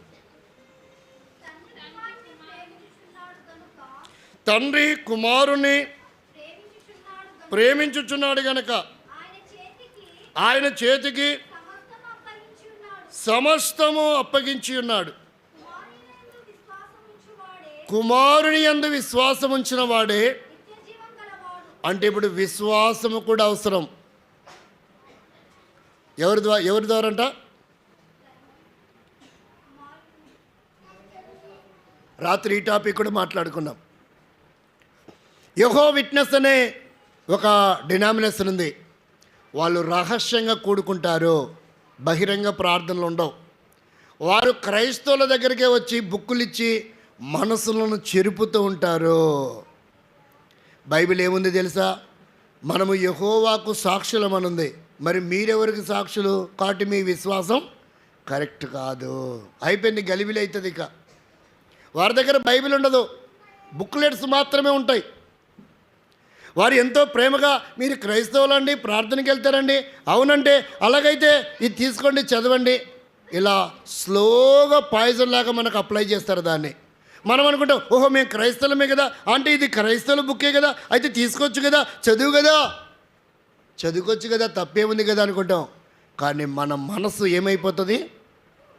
అపోస్తలు వేసిన పునాది మీద కాక వేరొక పునాది ఎవడైనా వేసినా, పౌలు అంటాడు, మేమైనను పరలోకం నుండి దిగివచ్చిన దూత అయినను ఒకవేళ తప్పుడు బోధ కనుక చేస్తే వాడు శాపగ్రస్తుడు అని చెప్తుంది బైబిల్. అంటే ఇప్పుడు పౌలు చెప్పింది మనం అక్కడ రాయబడిన మాట వినాలా వద్దా? ఎందుకు వినాల్సి వచ్చిందంటే, నేను క్రీస్తుని పోలి నడుచుకుంటున్నానని చెప్పాడు కాబట్టి ఆయన వినాల్సి వస్తుంది. ఆ మాట చెప్పిన వీరుడు సూర్యుడు మరొకరు అపోస్తలులలో కూడా లేరు. కాబట్టి ఆయన పాటించాడు గనక ఆయన చెప్పింది సత్యము, అది దేవుని సంకల్పం. విశ్వాసం ఉంచాలి. 2:41 చదవండి. అపోస్తల కార్యం 2:41. మత్తయి సువార్త 3:15 ఒకరు రెడీ ఉంచండి, ఊరికల చదివి ముగించుకుందాం.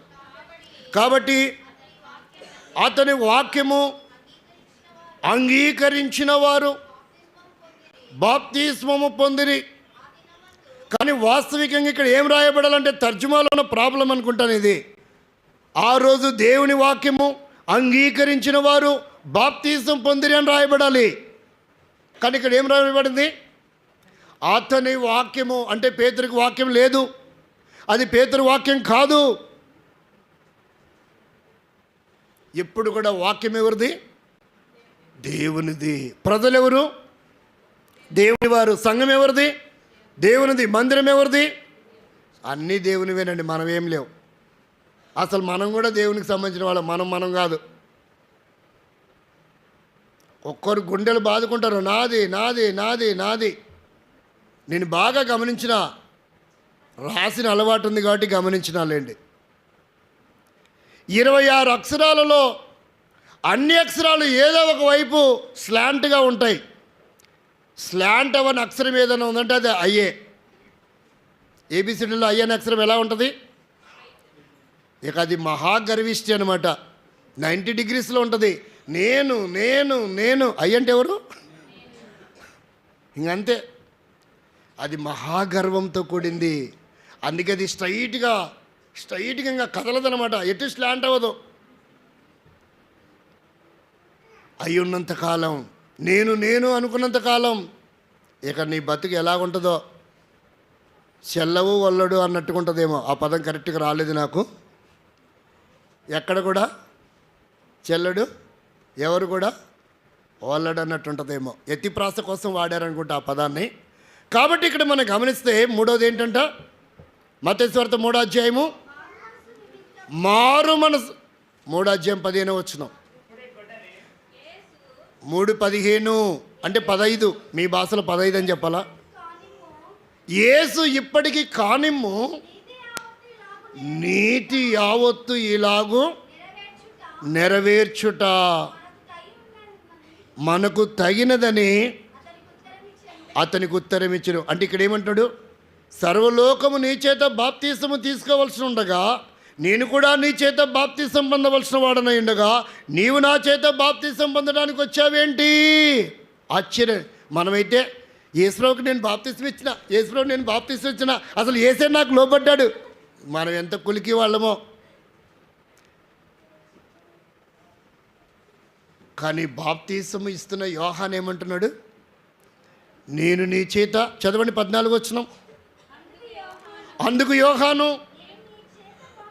నేను నీ చేత బాప్తీసము పొందవలసిన వాడనై ఉండగా నీవు నా యొద్దకు.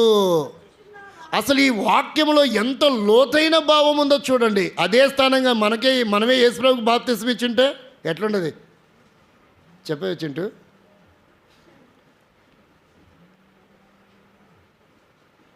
అసలు ఆయన ఎంత గ్రహింపు కలిగిన వాడిగా ఉన్నాడు, ఎంతైనా లోతైన భావము, ఎంత వెలిగింపు ఉందో చూడండి, ఎంత ఆత్మీయత ఉందో చూడండి.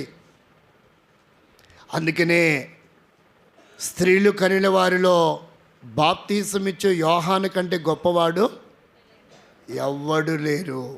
ఎవ్వరు లేరిక, పుట్టరు కూడా. కానీ ఆ మహనీయుడు సేవ చేయవయ్యా బాబుని సేవ చేయమంటే ఆ పనికి మాలిన ఏ దగ్గరికి వెళ్ళి దేవుని సంకల్పాన్ని నాశనం చేసే సేవ అంతా పాడు చేసుకున్నాడు. ఈరోజు కూడా కొంతమంది అట్లాంటి సేవకులు ఉంటారు, పనికి మాలిన దాంట్లో దూరుతారు. ఆయన పిలిపేంటి, ఏర్పాటేంటి, ఏం చెప్పడానికి వచ్చారు, ఎందుకు వచ్చారు అవి మర్చిపోతారు. చండాలమైన దాంట్లో దూరుతారు, కంపు, అన్నీ పాడైపోతాయి, సేవ ఆగిపోతుంది, లేదా ట్రాన్స్ఫర్ అవుతాడు. అంతకంటే వేరేమీ లేదు. అనవసరమైన దాంట్లోకి ఎందుకు జోక్యం? అలాంటి లక్షణాలు బాప్తీసం ఇచ్చే యోహానికే ఉన్నాయి. పనికి మేలని దాంట్లోకి వెళ్ళాడు. దేవుని సంకల్పం నాశనమైంది. ఆయన శిష్యులు ఏమైపోయారో కనపడరు. ఆయన శిష్యుల్లో కొంతమంది యేసు శిష్యులుగా మారారనుకోండి, అది వేరే విషయం. మరి ఇప్పుడు అటు వెళ్తే రాలేం. కాబట్టి ఇదేంటిది దీన్ని ఇస్లామీ సహోదరులు ఎలా తీసుకున్నంటే, బాప్తీసం తీసుకుంటున్నంటే పాపం చేశాడనే అర్థం కదా. మరి అలాంటప్పుడు యేసుక్రీస్తు బాప్తీసం తీసుకుంటే ఆయన కూడా పాపే కదా, ఎలా దేవుడు అవుతాడు? వాడికి అసలు అరికాళ్ళు కాదు, ఈ చిటికని వేలు గోర్లు కూడా మెదలేదు. ఇక అట్టన్నాడంటే యేసుక్రీస్తు మాదిరి చూపాడు, మీరు ఇలా చెయ్యండి అని. యేసుక్రీస్తు పాదాలు కడిగాడు, మీరు ఇలా చేయండి, మీరు ఒకరికొకరు గొప్పగా ఎంచుకోనండి, ఒకరిని కించపరచొద్దండి అని చెప్పాడు. కొన్ని చోట్ల కొన్ని సంఘాల్లో పాదాలు కూడా కడుక్కుంటారు బాప్తీసం ఇచ్చిన తర్వాత. అదొక దరిద్రం. చెత్తంతా సంఘంలో దూరిందండి. దైవ ప్రత్యక్షత మందిరం వెలుపట ఏడుస్తూ ఉంది, దైవ మంగళారుస్తూ ఉన్నాడు. ఈ దరిద్రుడికి ఎన్ని చెప్పాను, ఎన్ని హితోక్తి చేశాను, ఎంత బోధ ఇచ్చాను, ఎంత ధర్మశాస్త్రం, ఎంత గ్రంథాన్ని ఇచ్చాను. ఈ పనికి మాలవన్నీ పట్టుకున్నారు, శ్రేష్టమైన వదిలిపెట్టారని ఆయనను ఎంతగా మనము ఏడిపిస్తూ ఉన్నామో. కొడి ప్రేమిన సోదరి సోదరుడా, నాలుగోది ఏంటి? నీతి యావత్తు. ఇది మూడవదా? నాలుగోది చదవండి. తీతుపత్రిక 3వ అధ్యాయం 5వ వచనం, లేదా అపోస్తలుల కార్యం 22:16 చదవండి. ఇద్దరు త్వరగా చదవండి. మనము నీతిని అనుసరించి చేసిన క్రియల మూలముగా కాక తన కనికరము చొప్పుననే పునర్జన్మ సంబంధమైన స్నానము ద్వారా పరిశుద్ధాత్మ మనకేం చేస్తారంట? నూతన స్వభావం. ఇక్కడ ఏమని రాయబడింది? స్నానం అని రాయబడింది. కాబట్టి ఇప్పుడు చాలామంది ఏం చేస్తున్నారు? ఏ స్నానం అది? ఏ స్నానం అండి? టబ్బు స్నానం అంటారా? షవర్ స్నానం అంటారా? పుణ్యస్నానం అండి. ఏ స్నానం అది? పుణ్యస్నానం చేస్తే, పుణ్యనదిలో స్నానం చేస్తే అది ఎప్పుడు పుణ్యమైంది? అసలే ఈడు పాపిస్తోడు, ఈడు మునిగితే అది పుణ్యస్నానం అవుతుందా? ఆ జలం కూడా అపవిత్రం అవుతుంది. అవడం లేదా? ఎన్ని వేల మంది మునిగితే అంతగా నీరేమైపోతుంది? అపవిత్రం అవుతుంది. నేను మునిగినోని నేనేమన్నా పుణ్యాత్మనైతే ఆ జలం కూడా ఎలా మారుతుంది? ఆ స్నానం కూడా పుణ్యస్నానముగా పుణ్యజలముగా మారుతుంది. నేనెవరిని? పాపాత్మని.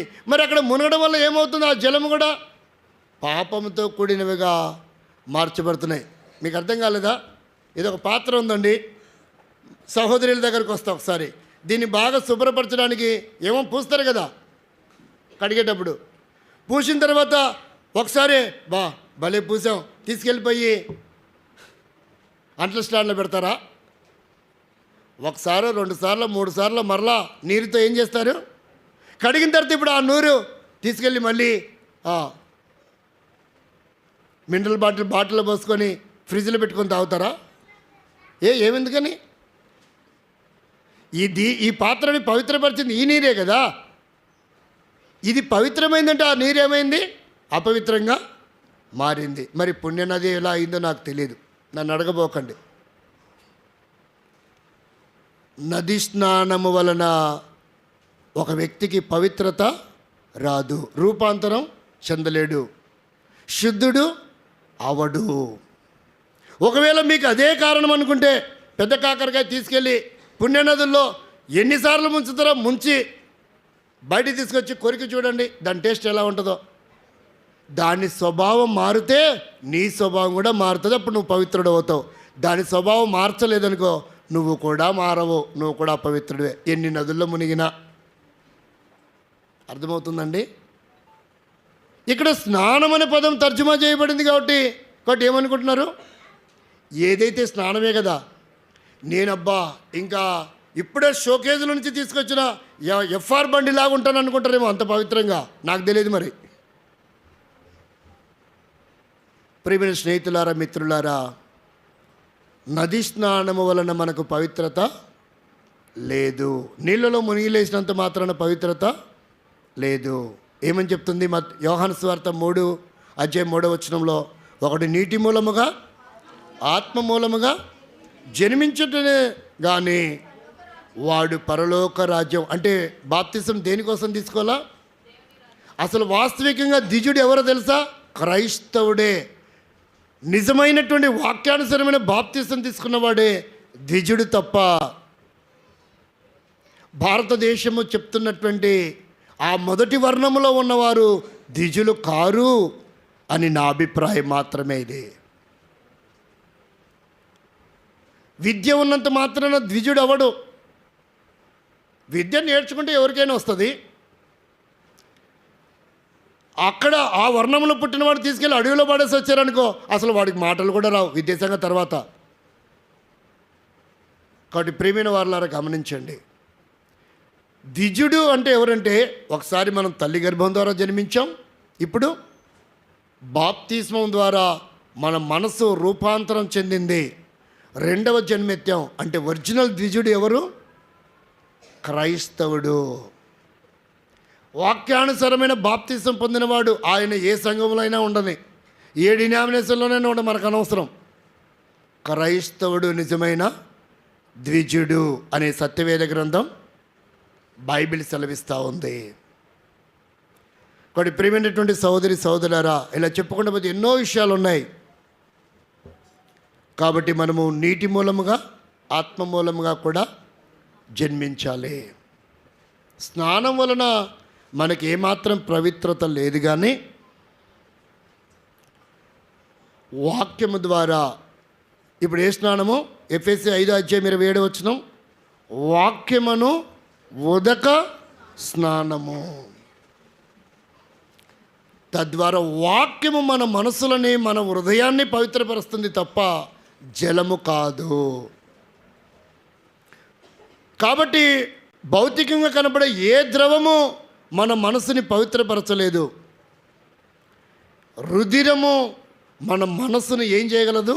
మన హృదయాన్ని కూడా పవిత్రపరచగలదు.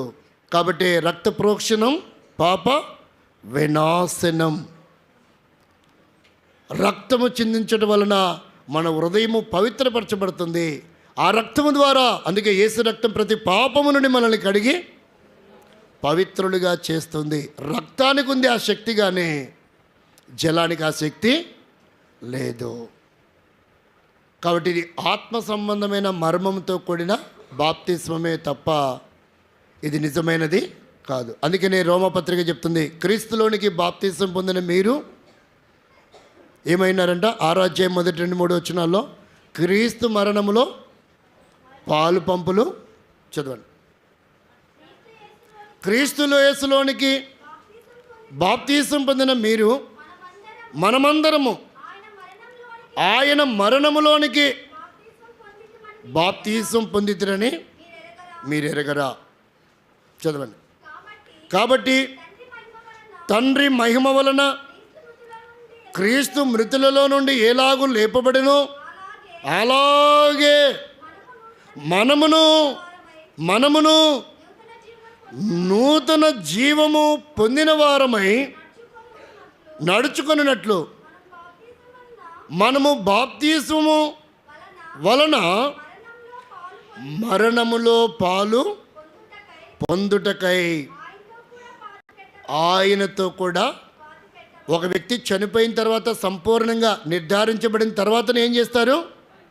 పాతి పెడతారు. బ్రతకున్నను పాతి పెడితే కేసు అవుతుందా కాదా? ఒకవేళ నిజంగా నువ్వు బాప్తిసం తీసుకుంటూ ఉన్నట్లయితే నీ జీవితంలో దేవునికి ఆయాసకరమైనవి అన్నీ చనిపోతేనే బాప్తిసం తీసుకో. ఒకవేళ చనిపోలేదనుకో, నువ్వు పాతి పెట్టబడడం, బాప్తిసం పొందడం అది సరైనది కాదు. ఒక శవమని నిర్ధారించిన తర్వాతనే పాతి పెడుతున్నారు. అమెండ్మెంట్ వచ్చింది ఎప్పుడు తెలుసా? మోతీలాల్ నెహ్రూ కాలంలో ఆయన ఒక వజ్రాల వ్యాపారిని కాపాడాడు. ఇండియన్ పీనల్ కోడ్ ప్రకారంగా 302 సెక్షన్ ప్రకారంగా ఉరిశిక్ష తీశారు. అతను వజ్రాలన్నీ నీకు ఇస్తానని కాపాడితేనే మోతీలాల్కి ఒడంబడిక చేసుకున్నాడు. అప్పుడు లాయరు, డాక్టరు, పోలీసు వారు ఉరి తీసేటప్పుడు ఆ వజ్రాల వ్యాపారితో పాటు ఉన్నారు. మోతీలాల్ నెహ్రూ కూడా ఉన్నాడు. ఉరి తీయంగానే వెంటనే వెళ్ళిపోయి మోతీలాల్ నెహ్రూ వాడిని ఇలా కాలు పట్టుకొని పైకి ఇలా ఎత్తి నిలబడ్డాడు. కాసేపు అయింది, వదిలేశారు. అప్పుడు రాజ్యాంగము సవరణ జరిగింది, అమెండ్మెంట్ చేశారు, ఆఫ్టర్ డెత్ అని. అంటే వాడు వేలాడదీయబడే వరకు, మరణము ఎప్పటి వరకు అంట? మరణము పొందే వరకు అలా ఉరికొయ్య మీద వేలాడదీయబడాల్సిందే. మరణము చెందిన తర్వాత వాడిని ఉరికొయ్య నుంచి తీయాలా? అది ఎక్కడి నుంచి వచ్చింది? సత్యవేద గ్రంథం బైబిల్లో నుండే. శిలువ మీద మరణించిన తర్వాతనే ఒక వ్యక్తిని ఏం చేస్తారు? దింపుతారు. అప్పటిదాకా దింపడానికి చూసారండి, ప్రతి కోడ్ బైబిల్లో నుంచి ఫోటోస్టాట్ జిరాక్స్ చేసుకున్నదే. బైబిల్ లేకుండా ఈ సృష్టిలో, ఈ విశ్వంలో మనుషులకు మనుగడకి ఏది ఉపయోగం లేదు. ఏ గ్రంథాలలో లేని విషయాలు ఇవి. అందుకే ప్రతి వ్యక్తి సత్యవేద గ్రంథాన్ని చదవాలి.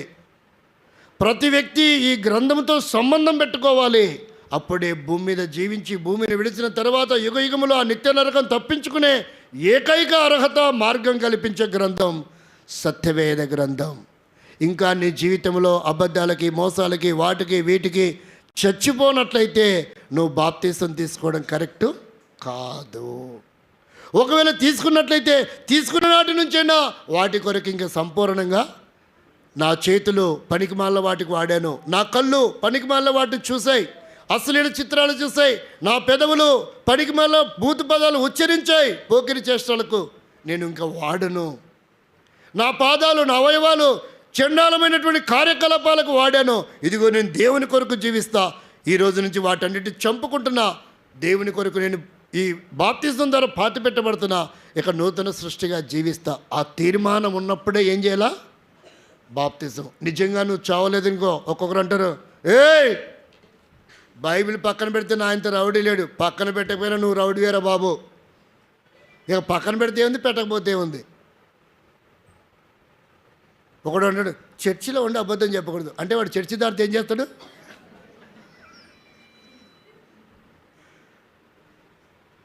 బస్ స్టాండ్లో ఒక ఆమె అన్నం తింటున్నా అబద్ధం చెప్పకూడదు అంటుంది. అంటే అన్నం తినకపోతే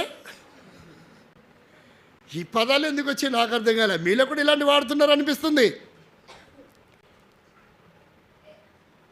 ప్రియమైన వారలారా, నీవు దేవుని కొరకు నిజంగా చచ్చిపోతేనే బాప్తీసం తీసుకో, అప్పుడే పాతి పెట్టబడతావు. లేదా నువ్వు ఇంకా బ్రతుకున్నట్లయితే, నీలో ఇంకా కొన్ని క్రియలు బ్రతుకుంటే నువ్వు పాతి పెట్టబడినా దానివల్ల ఏ ఉపయోగం లేదు. ప్రభువా, నేనైతే తీర్మానం చేసుకున్నా, అయినా ఈరోజు వరకు ఇంకా నాలో కొన్ని ఉన్నాయి, మార్చుకుంటా వాటిని విడిచిపెడతాను, నీ కొరకు జీవిస్తా, నా క్రియల కొరకే నేను చచ్చిపోతా, నీలో తిరిగి నేను జన్మిస్తా, నీలాగా బ్రతుకుతా, నీ కొరకే బ్రతుకుతా. ఇక మోసం చేయను, అబద్ధాలు చెప్పను, అన్యాయం చేయను. కొంతమంది అనిపిస్తుంది, అబద్ధం చెప్పకుండా బతకడం కష్టం కదండి, చాలా అబద్ధాలు చెప్పాలి మా ఆయనకి, అందుకే ఇప్పుడు కూడా చెప్పొచ్చా, నీకు తెలియదే మా సంగతి. అబద్ధం కూడా సత్యం అవుతుందండి, మీకు తెలియదే మా సంగతి. అదొక జీవం ఉంది, చూస్తారా? దేవుని కొరకు కొరింథీ పత్రికలో పౌలు చెప్తాడు, మేము అబద్ధీకులమైనట్టుండి సత్యవంతులము. అబద్ధీకులమైనట్టుండి దేవుని కొరకు. అందుకే చెప్తుంది, టీవీలో యాడ్ వస్తుంది కదా, పని మంచిదైనప్పుడు మరొక కూడా డ్యాష్ చెప్పండి. ఏంటి ఎవరు టీవీ చూడనట్టు చెప్తారు, చేస్తున్నారండి. టీవీ ఎట్లుంటుంది? టీవీ అంటే ఒకటి ఉంటుందా, సెల్ ఫోన్ లెక్కనే ఉంటుందా అని అడుగుతారు ఒక తీసి. దేవుని కొరకు, ఆత్మీయమైనటువంటి పని కొరకు మాత్రమే దేవుడు దాన్ని అంగీకరించే అవకాశం ఉంది. అంటే అది ఎవరి కొరకు చేసావు? ఇప్పుడేనండి త్వరగా వెళ్ళేసి వస్తాను అన్నానుకో, ఇప్పుడే వెళ్ళొస్తావా, సరే పోయిరాపో. ఆ వెళ్ళొచ్చేది ఎక్కడికి ఉండాలి? ప్రార్థనకై ఉండాలి. ఏంటి ఎక్కడికి వెళ్ళొచ్చావు? ప్రార్థనకి వెళ్ళొచ్చావు అంటే, అక్కడ దాకా వెళ్ళానండి, ప్రార్థన జరుగుతుంది, ఇంక వెళ్ళి కాసేపు కూర్చొని వచ్చేసేలే, సర్లేంటే సరే ఈసారి పోయినావు ఇంకోసారి పోకంటాడు. అలా ఉండాలా. ప్రియమైన స్నేహితులారా, మిత్రులారా, ప్రభు కొరకు ఏదైనా చిన్నది, అంతేగాని ఇష్టానుసారంగా అబద్ధాలు చెప్పడానికి కాదు. దానికి కూడా ఒక చివరి వచనం చూసుకుందామా? సరైన నిర్వచనం ప్రకటన గ్రంథం 21వ అధ్యాయము 8వ వచనం చదవండి. 21వ అధ్యాయం, పిరికివారును, అవిశ్వాసులను, అసహ్యులను, నరహంతకులను, వ్యభిచారులను, మాంత్రికులను, విగ్రహారాధికులను, ఆ పైవన్నీ వదిలిపెడదాం, మనం జీవితం లేదనుకుందాం, కింది ఉందేమో చూసుకోండి.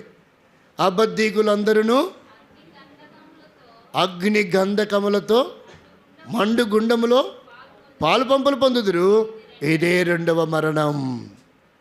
ఈ చివరిది లేకుండా ఉన్నా కూడా మనం ఏం చేసుకుంటాం? ఆ రెండో మరణాన్ని తప్పించుకుంటాం. కాబట్టి చిన్న చిన్న అబద్ధాలే. కొంతమంది అంటారు, ఇప్పుడేనా బొమ్మకాడికి వచ్చినాలే వెల్దుర్తికి, ఇంకా కర్నూలు బస్ స్టాండ్లో కూడా బస్సు బయలుదేరలేకుంటుంది. పక్కనున్నాడు ఒకడు, ఏంట్రా బాబు ఏంట్రా అట్లా అబద్ధం చెప్తున్నావు, ఇంకా కర్నూలు బస్ స్టాండ్ కూడా బయటికి ప్లాట్ఫారం దాటలేదు అనడు. ఎందుకు తెలుసా? అందరూ అట్ట చెప్తలే కదా, అందుకే అనరు. ప్రాణం తీస్తారా? అయ్యా కాస్త బస్సు లేట్ అయింది, సెకండ్ బస్ ఎక్కాను, పొరపాటు అయింది, అయిపోతుంది. ఆ మాత్రంగానికి పక్కన సీటు ఖాళీగా ఉంటుంది, డ్రెస్సు బాగుంటుంది, పెళ్ళికి పోతుంటారు, పక్కన సీటు ఖాళీగా ఉంటుంది, బ్యాగో ఏదో పెట్టేసి, ఏంటి అంటే ఉన్నారు మనిషి ఉంటే కనపడడం, మాకు కళ్ళు లేవా, కళ్ళు జోడు కూడా పెట్టుకున్నా, వస్తారని చెప్పరే, ఉన్నాడు మనిషి, చెప్పేది నీకు కదా, పో సీట్లు లేని దానిలోకి వచ్చినావు, ఆ చెమట వాసన గబ్బు డ్రెస్ వేసుకొని, అసలే నేను కొత్త డ్రెస్సు ఎంత కష్టపడి పెళ్ళికి పోతున్నాడు, ఆమె టికెట్ తీసుకుంది, నువ్వేవుతువే బుద్ధి లేదానా, ఆగో నేను టికెట్ తీసుకున్నా అంటే ఏం చేస్తావు? పరువంతా పోద్ది. అలాంటివి చేయకండి, విశ్వాసాలకు తగదు. వారు కష్టజీవులే, కష్టపడి పనిచేసి వచ్చారు, అలసిపోయారు, శ్రమ పడ్డారు. నీవు కూర్చున్న సీటు, నీ డ్రెస్ మంచిదే ఉండొచ్చు, కానీ నువ్వు కూర్చున్న సీటు ఖాళీగా ఉంటుంది. అభ్యంతరం లేకపోతే అన్న ఏమనుకోద్దన్నా, కొంచెం అక్కడ కూర్చుంటావా? సరే నువ్వే కూర్చో, నేను అక్కడికి పోతలే. ఎంత బాగుంటుంది. అబద్ధం చెప్పాలా దానికి కూడా?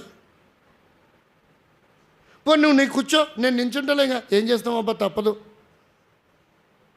సమయానికి దేవునిలాగా దేవతలాగా నేను ఎంత పొగుడుతారో నీకు తెలీదు, అది పోగొట్టుకుంటున్నావు. చిన్న చిన్న అబద్ధాలు చెప్పాల్సిన అవసరం లేదండి. యథార్థంగా ఉందాం, నమ్మకంగా ఉందాం, అగ్నిగుండం తప్పించుకుందాం. ఇప్పుడు చెప్పండి, బాప్తిస్మం అంటే ఏంటిది? నువ్వు దేవుని కొరకే ఇంకా చనిపోకుండా అన్ని అలవాట్లు పెట్టుకొని ఉన్నట్లయితే, అప్పులని, రకరకాల సమస్యలని, గొడవలని, అసమాధానమని, కేకలని, చికాకులని అన్నీ పెట్టుకొని వచ్చి ఇక్కడ బాప్తిసం పొందిన ప్రయోజనం కాదు. అన్ని రకాలుగా సిద్ధపడాలా, దేవుని కొరకు నిలబడాలా. శ్రమైన, కష్టమైన, వ్యాధైన, బాధైన, హింసైన, ఉపద్రవమైన, కరువైన, కాటకాలైన ఒక్కసారి బాప్తిసం తీసుకున్నాక ఇంకా మరలా వెనక్కి వెళ్ళకూడదు. ఏదైనా ప్రభా నువ్వు అనుమతించావు, నీకు స్తోత్రం అనుకోవటమే. అయినా దీని నుంచి నన్ను కాపాడగలవు ప్రభా అనుకోవడమే. నా జలుబు తగ్గింది బాప్తిసం తీసుకున్నా అనుకుంటే మళ్ళీ జలుబు రాదా? రోగం తగ్గింది బాప్తిసం తీసుకున్నా అనుకుంటే మళ్ళీ రోగం రాదా? నీకు జలుబే రాకూడదంటే సింపుల్, నీకు ముక్కు ఉండకూడదు అంతే. ముక్కు ఉందంటే ఎప్పుడోసారి జలుబు వచ్చే అవకాశం. జలుబు ఏమంటారా? పడిసెం. ఏం పడిసెమో మీకే తెలియాలి. నాకు ఏ రోగం రాకూడదండి, అందుకే యేసుప్రభుని నమ్ముకున్న, బాప్తిసం తీసుకున్నంటే శరీరం ఉన్నప్పుడు ఏదో ఒక రోగం వచ్చే అవకాశం ఉంది. అంటే ఇప్పుడు నీకు రోగమే రాకూడదంటే సింపుల్, శరీరమే ఉండకూడదు, ఇంకా దురాత్మలాగా తిరుగుతూ ఉండాలి రోడ్ల మీద అంతే. శరీరం ఉన్నంత కాలం ఏ రోగమైనా వచ్చి అలా వెళ్ళిపోతూ ఉంటుంది. జలుబు తగ్గిందనో రోగం తగ్గిందనో కాదు మనం దేవుని నమ్మాల్సింది. ఈరోజు చనిపోయినా పరలోకం వెళ్ళాలా, అందుకు యేసుప్రభుని నమ్మాలా, లేకపోతే అవసరమే లేదు. యేసుప్రభుని ఎందుకు నమ్మాలి? ఏ క్షణము శరీరాన్ని విడిచిపెట్టినా పరలోకం చేరడానికి మాత్రమే యేసుని నమ్మాలి. అది కాకుండా ఇంకా దేనికి నమ్మినా మన నమ్మకం సరైంది కాదు, దేనికి తీసుకున్నా మన బాప్తిసం సరైంది కాదు. అది దైవికమైన నియమంలో ఉండాలా, అది దేవుని ఆజ్ఞ, అది తండ్రి యొక్కయో కుమారు యొక్క పరిశుద్ధాత్మ నామంలో తీసుకోవాల్సిన బాప్తిసం. నామం అనే బోధ ఎప్పుడైనా వస్తే ధ్యానం చేద్దాం. తండ్రి ఏంటి, పరిశుద్ధాత్మ ఏంటి, యేసు ఏంటి, ఆ నామం ఏంటి, కుమారుడేంటి అనేది చాలా పెద్ద సబ్జెక్ట్. అది ఇప్పుడు కుదరదు, దానికి కూడా 9 వర్తమానాలు చెప్పాలి, అప్పుడు కానీ పూర్తి అవుతుందో లేదో తెలియదు. కాబట్టి ఇక్కడ మనం గమనించవలసిన విషయం ఏంటంటే, ఇది దేవుని ఆజ్ఞ, దేవుని సంకల్పం, ఇది నీతి యావత్తులా నెరవేర్చాలి. దానికి యేసుక్రీస్తు ప్రభువారే మాదిరి. అన్ని లక్షణాలు చచ్చిన తర్వాతనే మనం నీళ్ళలో మునిగి లేపబడాలి. అది సాదృశ్యం. మనము క్రీస్తు మరణం, ఆయన భౌతికంగా మరణించాడు, మనం ఎలా మరణిస్తున్నాం? బాప్తిస్మం ద్వారా క్రీస్తు మరణంలోనికి పాల్పంపులు పొంది మనము తిరిగి లేపబడుతున్నాము. ప్రభువైన యేసుక్రీస్తు వారు మరణమును జయించి ఎలాగైతే తిరిగి లేస్తూ వచ్చాడో, బాప్తిస్మం ద్వారా ముంచబడి మనం కూడా ఏం చేయబడుతున్నాం? లేపబడుతున్నాం. ఆయన ద్వారా మనం ఒకరోజు మధ్యాకాశంలో మేఘవాహనం మీద వెళ్ళి యుగయుగంలో నిత్యరాజ్యంలో ఉండబోతున్నాం. ఇది దేవుని యొక్క నిశ్చయిత. ఒకవేళ ఇంకా ఎన్నో ఏళ్ళ నుంచి వాక్యం వింటూ గుచ్చబడుతూ రాజీపడుతూ పోస్ట్మెంట్ చేస్తూ ఇంకా ఆలస్యం చేస్తూ ఉంటే, సహోదరి సహోదరా, బాప్తిస్మం తీసుకోకుండా ఎప్పుడు నీకు మరణం వస్తుందో తెలీదు, ఎప్పుడు శరీరాన్ని విడిచిపెడతావో తెలీదు. యుగయుగములు నరకానికి వెళ్ళే పరిస్థితి కొని తెచ్చుకోవద్దు, ఆలస్యం చేయొద్దు. ఇదే అనుకూల సమయము, ఇదే రక్షణ దినము. ఈ క్షణమైన తీర్మానం చేసుకుని నీ పేరు నమోదు చేసుకుని రేపటి బాప్తిస్మంలో నువ్వు కూడా పాలు పంపులు పొందవచ్చు. ఇది లేకుండా నువ్వు పరలోకం చేరవు. రేషన్ కార్డు ఇంట్లో వాళ్ళందరికీ ఒకటి ఉండొచ్చు, మీ తాత సేవకుడు, సేవకురాలు, బంధువులు, స్నేహితులు, బాబాయిలు సేవకులు ఉన్నంత మాత్రం మా కోసం ప్రార్థన చేస్తారంటే పరలోకం పోం. ఓటు కార్డు ఎవరిది వాళ్ళకే ఉండాలా, పాస్పోర్ట్ ఎవరిది వాళ్ళకే ఉండాలా. ఇది కూడా అంతే. ఆధార్ కార్డు కూడా ఎవరిది వాళ్ళకే.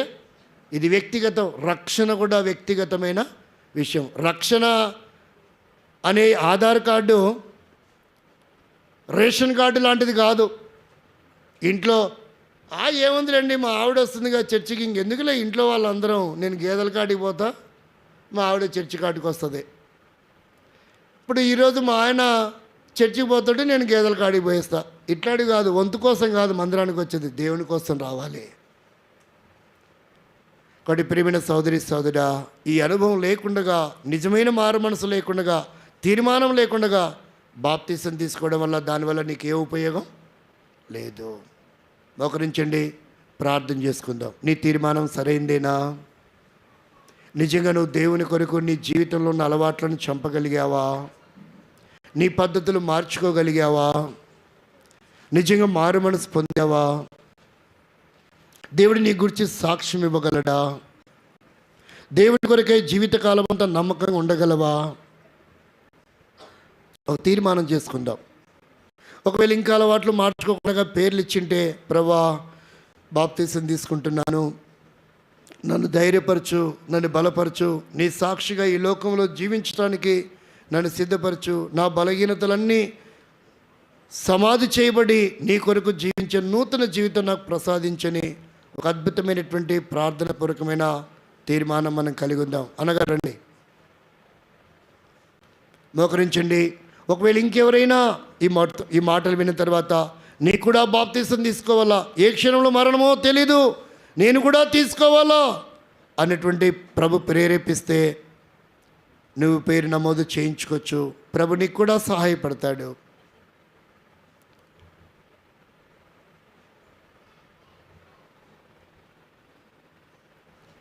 ప్రార్థన చేస్తాం.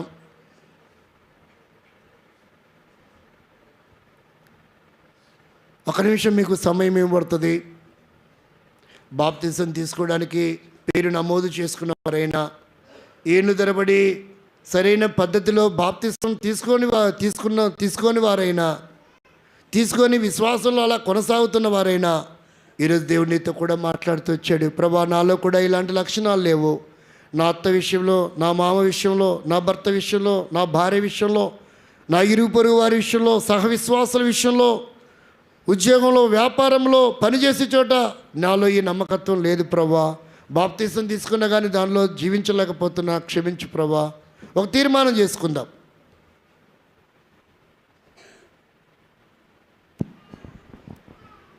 దయచేసి మనం వాక్యం విన్నాం ఇంతవరకు. ఎవరైనా మళ్ళీ కొత్తగా మేము బాప్తీసం తీసుకుంటాము అంటే చేతులెత్తాల.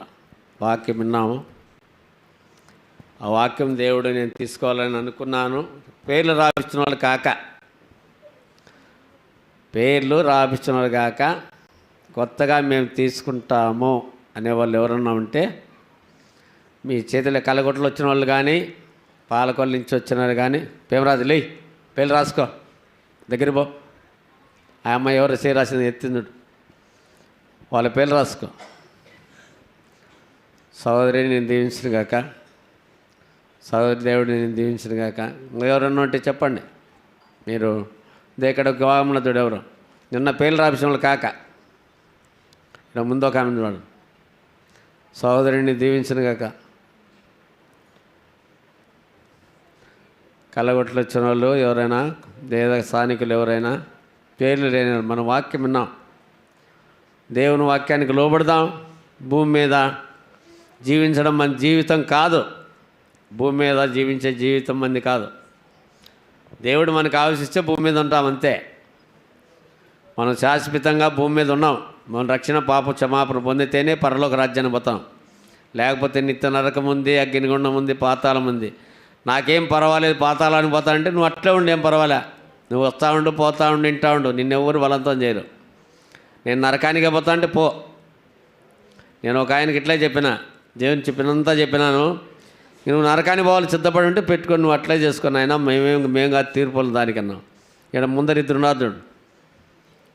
మీరు సిద్ధంగా ఉన్నవారు మేము బాప్తీసం తీసుకుంటాం, దేవుని దగ్గరికి పోవాలా.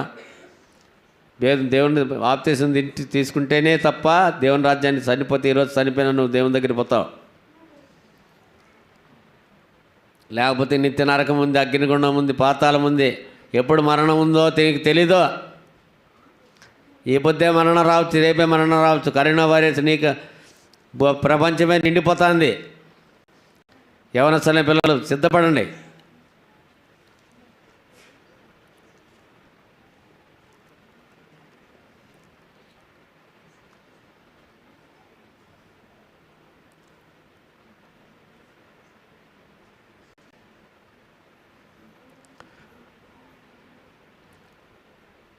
ఇంకా ఎవరైనా సిద్ధంగా ఉన్న వారి చేతులైతే మీ దగ్గరికి రాసుకుంటాం.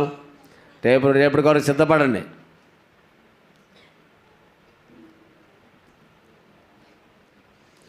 ప్రేమల తండ్రి, కుప్పల దేవ, మా రక్షకుడు, నీ ప్రియ కుమారుడు యేసు ప్రభు నామములో నీ పాదసన్నిధిలో తండ్రి, ఈ భూమి మీద నీ వాక్య వెలుగులో తండ్రి యొక్క కుమారుని యొక్క పరిశుద్ధాత్మలో బాప్తిసం గురించి, నీతిని గురించి, పాపను గురించి మీరు ఒప్పింపజేసినందుకు వందనాలు.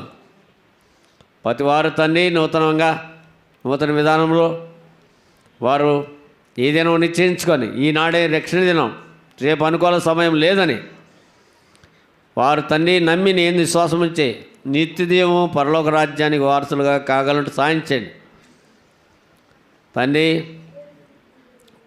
ప్రభు నామములో ప్రార్థించేవారు తండ్రి నీ నామను బట్టి వారు రక్షణ నిశ్చయిత కలిగి నీ కొరకు జీవించే బిడ్డలుగా ప్రతి వారిని సిద్ధపరచండి. వాక్యము తండ్రి బలహీనులైన వారిని బలపరచండి తండ్రి. బాప్తిసం తీసుకొని సరిగా రాకుండా నీ సన్నిధికి రాకుండా నిన్ను ప్రేమించకుండా ఆయన అపోస్తల బోధ ఎందును, సావాసముందును, రొట్టె విడిచిట ఎందును, ప్రార్థించడం ఎందును ఎడతెగా కూడి నీ పిల్లలందరూ జీవనవాసులందరూ క్రమంగా పద్ధతిగా తండ్రి యథార్థంగా సత్యముగా నీ కొరకు జీవించే బిడ్డలుగా సాయించండి. శివంలో నీ గొప్ప వెలుగు నీ తేజోమహిమను మా తండ్రి మా గుడారం పైన నింపండి, మా హృదయంలో నింపండి తండ్రి.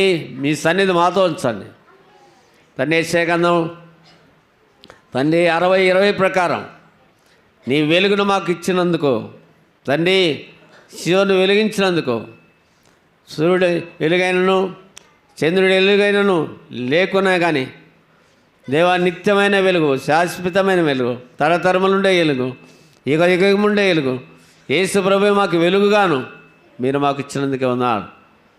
శాశ్వతమైన ప్రేమతో ప్రేమించిన దేవా, ఏడవక మాయల కృప చూపించిన దేవా, నీ వాత్సల్యతను మంచితనాన్ని మాయలు కనపరిచి ఈ పరిచర్య ఆస్వాదించమని, దీవించమని, సిద్ధపడిన వారిని తను బలపరచమని, లోకంలో పడిపోకుండా సాయించండి, నిత్య నాశన నరకాన్ని పోకుండా సాయించండి, అగ్నిగుండానికి పాత్రలుగా వచ్చే పోకుండా సాయించండి. నీ దయగలాస్తానికి చెప్పుకుంటున్నాం. మా భక్తి కాదు నాయనా, మా నీతి కాదు నాయనా, మా బుద్ధి కాదు దేవా. నీ కార్యములంతో ఘనమైనవి, నీ కార్యములతో శక్తి కలవే, నీ కార్యంతో ప్రభావం కలవే, నీ కార్యములతో మహిమ కలవే. నీ ఉన్నతమైన ఉద్దేశం నెరవేర్చుకొని మహిమ పదమని నీ తండ్రి, నీ కార్యములు, నీ ఉద్దేశములు, నీ చిత్త ప్రకారం, నీ ఆలోచన ప్రకారం, మనుషుల యొక్క తలంపులు కాదు, మానవ యొక్క తలంపులు కాదు, మానవ యొక్క ఆలోచనలు కాదు, నీ ఆలోచన ప్రకారం, నీ తలంపుల ప్రకారం ఈ పరిచర్య భూమి మీద ధరించినట్లు దేవా, నీ కార్యం ధరించి మహిమ పొందమని, ఈ పరిచర్య ఆద్యంతం నడిపించమని, నీ ఉన్నతమైన ఉద్దేశం నెరవేర్చి మహిమ పొందమని, ఈ పరిచర్య ఆస్వాదించమని, నీ దాసుడికి సులువుసాట మరుగుపరిచి నీ వాక్యం ద్వారా మాతో మాట్లాడేందుకు ఉన్నాడు దేవా. నీ కార్యములు, నీ ఉద్దేశములు సఫలం చేయమని యేసు పరిశుద్ధ నామములో ప్రార్థించని వేడుకుంటున్నాం తండ్రి. తండ్రి యొక్కయు, కుమారుని యొక్కయు, పరిశుద్ధ ఆత్మ అన్యను శ్వాసము ఇక్కడ చేరిన వారికి సకల పరిస్థితులకును ఇప్పుడును ఎల్లప్పుడూ సదాకాలము దేవుడు నీకు నాకు తోడే ఉండునుగాక. ఆమేన్. దయచేసి వినండి. బాప్తీసానికి పేర్లు ఇచ్చిన వారంతా రేపు ఉదయమే 9 గంటలకే మందిరంలో ఉండాలా. ఇక్కడ పల్లె నుంచి వచ్చింటే ఇక్కడే పనుకోవాలా. భోజనాలు, టిఫిన్లు అన్నీ ఇక్కడ ఉంటాయి. మీరు ఇంటికి మీరు గుడ్డలు తీసుకోవాలి, ఒక జత. మీరు కట్టుకున్న బట్టలు కాక బట్టలు తీసుకొని రావాలా. దయచేసి మీకు మనవి చేస్తున్నా, మీరు ఒక రగ్గు ఒకటి తీసుకోండి. ఒక జత బట్టలు తీసుకొని రావాలి. మీ రగ్గు మీకు కప్పుతాం. బాప్తిసం ఇచ్చినప్పుడు మీ రగ్గు మీకే కప్పుతాం, మీకు పంపిస్తాం. వేరే వాళ్ళది కాదు. మందిరంలో రగ్గులు లేవు కాబట్టి దయచేసి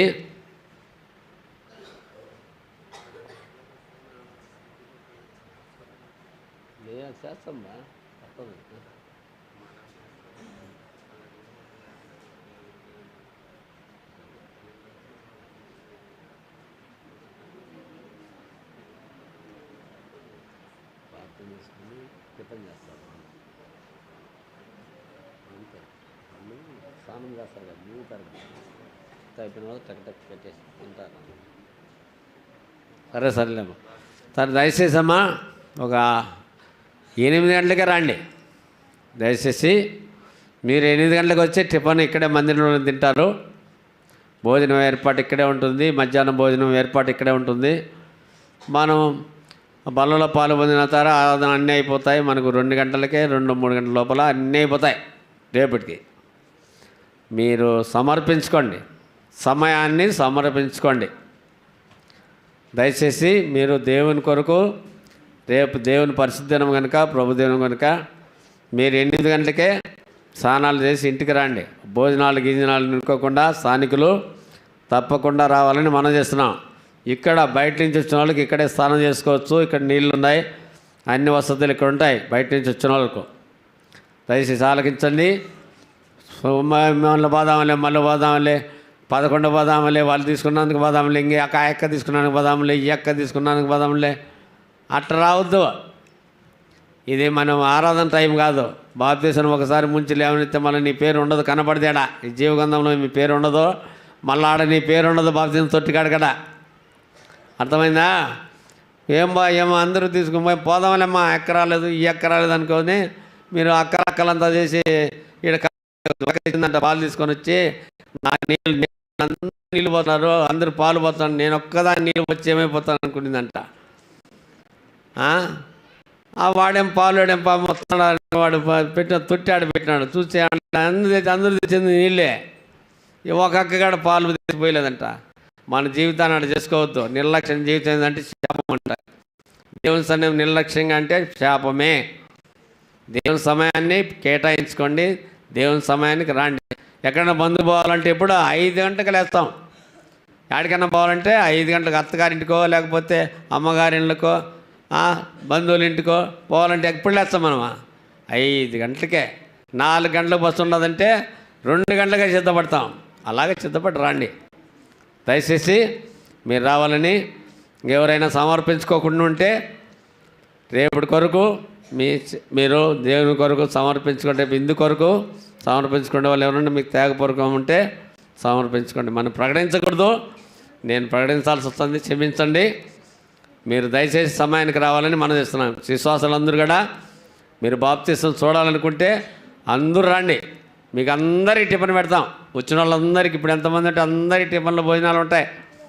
మీరు పొద్దున్నే వచ్చే వాక్యం వినొచ్చు, అన్నీ ఉంటాయి. బాప్తీసం వాళ్ళే కాదు, మీకు కూడా ఎంతమంది వచ్చి అందరికీ భోజనాలు ఉంటాయి. దయచేసి సమయానికి రావాలని మనం చేస్తున్నాం. లేచి ప్రార్థన చేస్తాం. ప్రేమ తండ్రి, కృపగల దేవా, యేసు ప్రభు నామమున స్తుతిస్తున్నా. చేరి వచ్చిన బిడ్డలందరిని బట్టి వందనాలు. నీ కార్యముల ఉద్దేశం నిలవేర్చి మహిమ పొందమని, రేపటి కొరకు నీ పరిచయం సిద్ధపరచమని, సమయానికి వచ్చినట్టు సాయించండి. 8 గంటలకి వారు వచ్చి గట్టి పని చేసినట్టు సహాయపడండి. యేసు నామములో ప్రార్థించండి పెట్టుకుంటున్నాం తండ్రి, ఆమేన్. అందరు పైలాడమ్మా, కొంచెం తప్పకుండా రండి పొద్దున్నే అందరూ.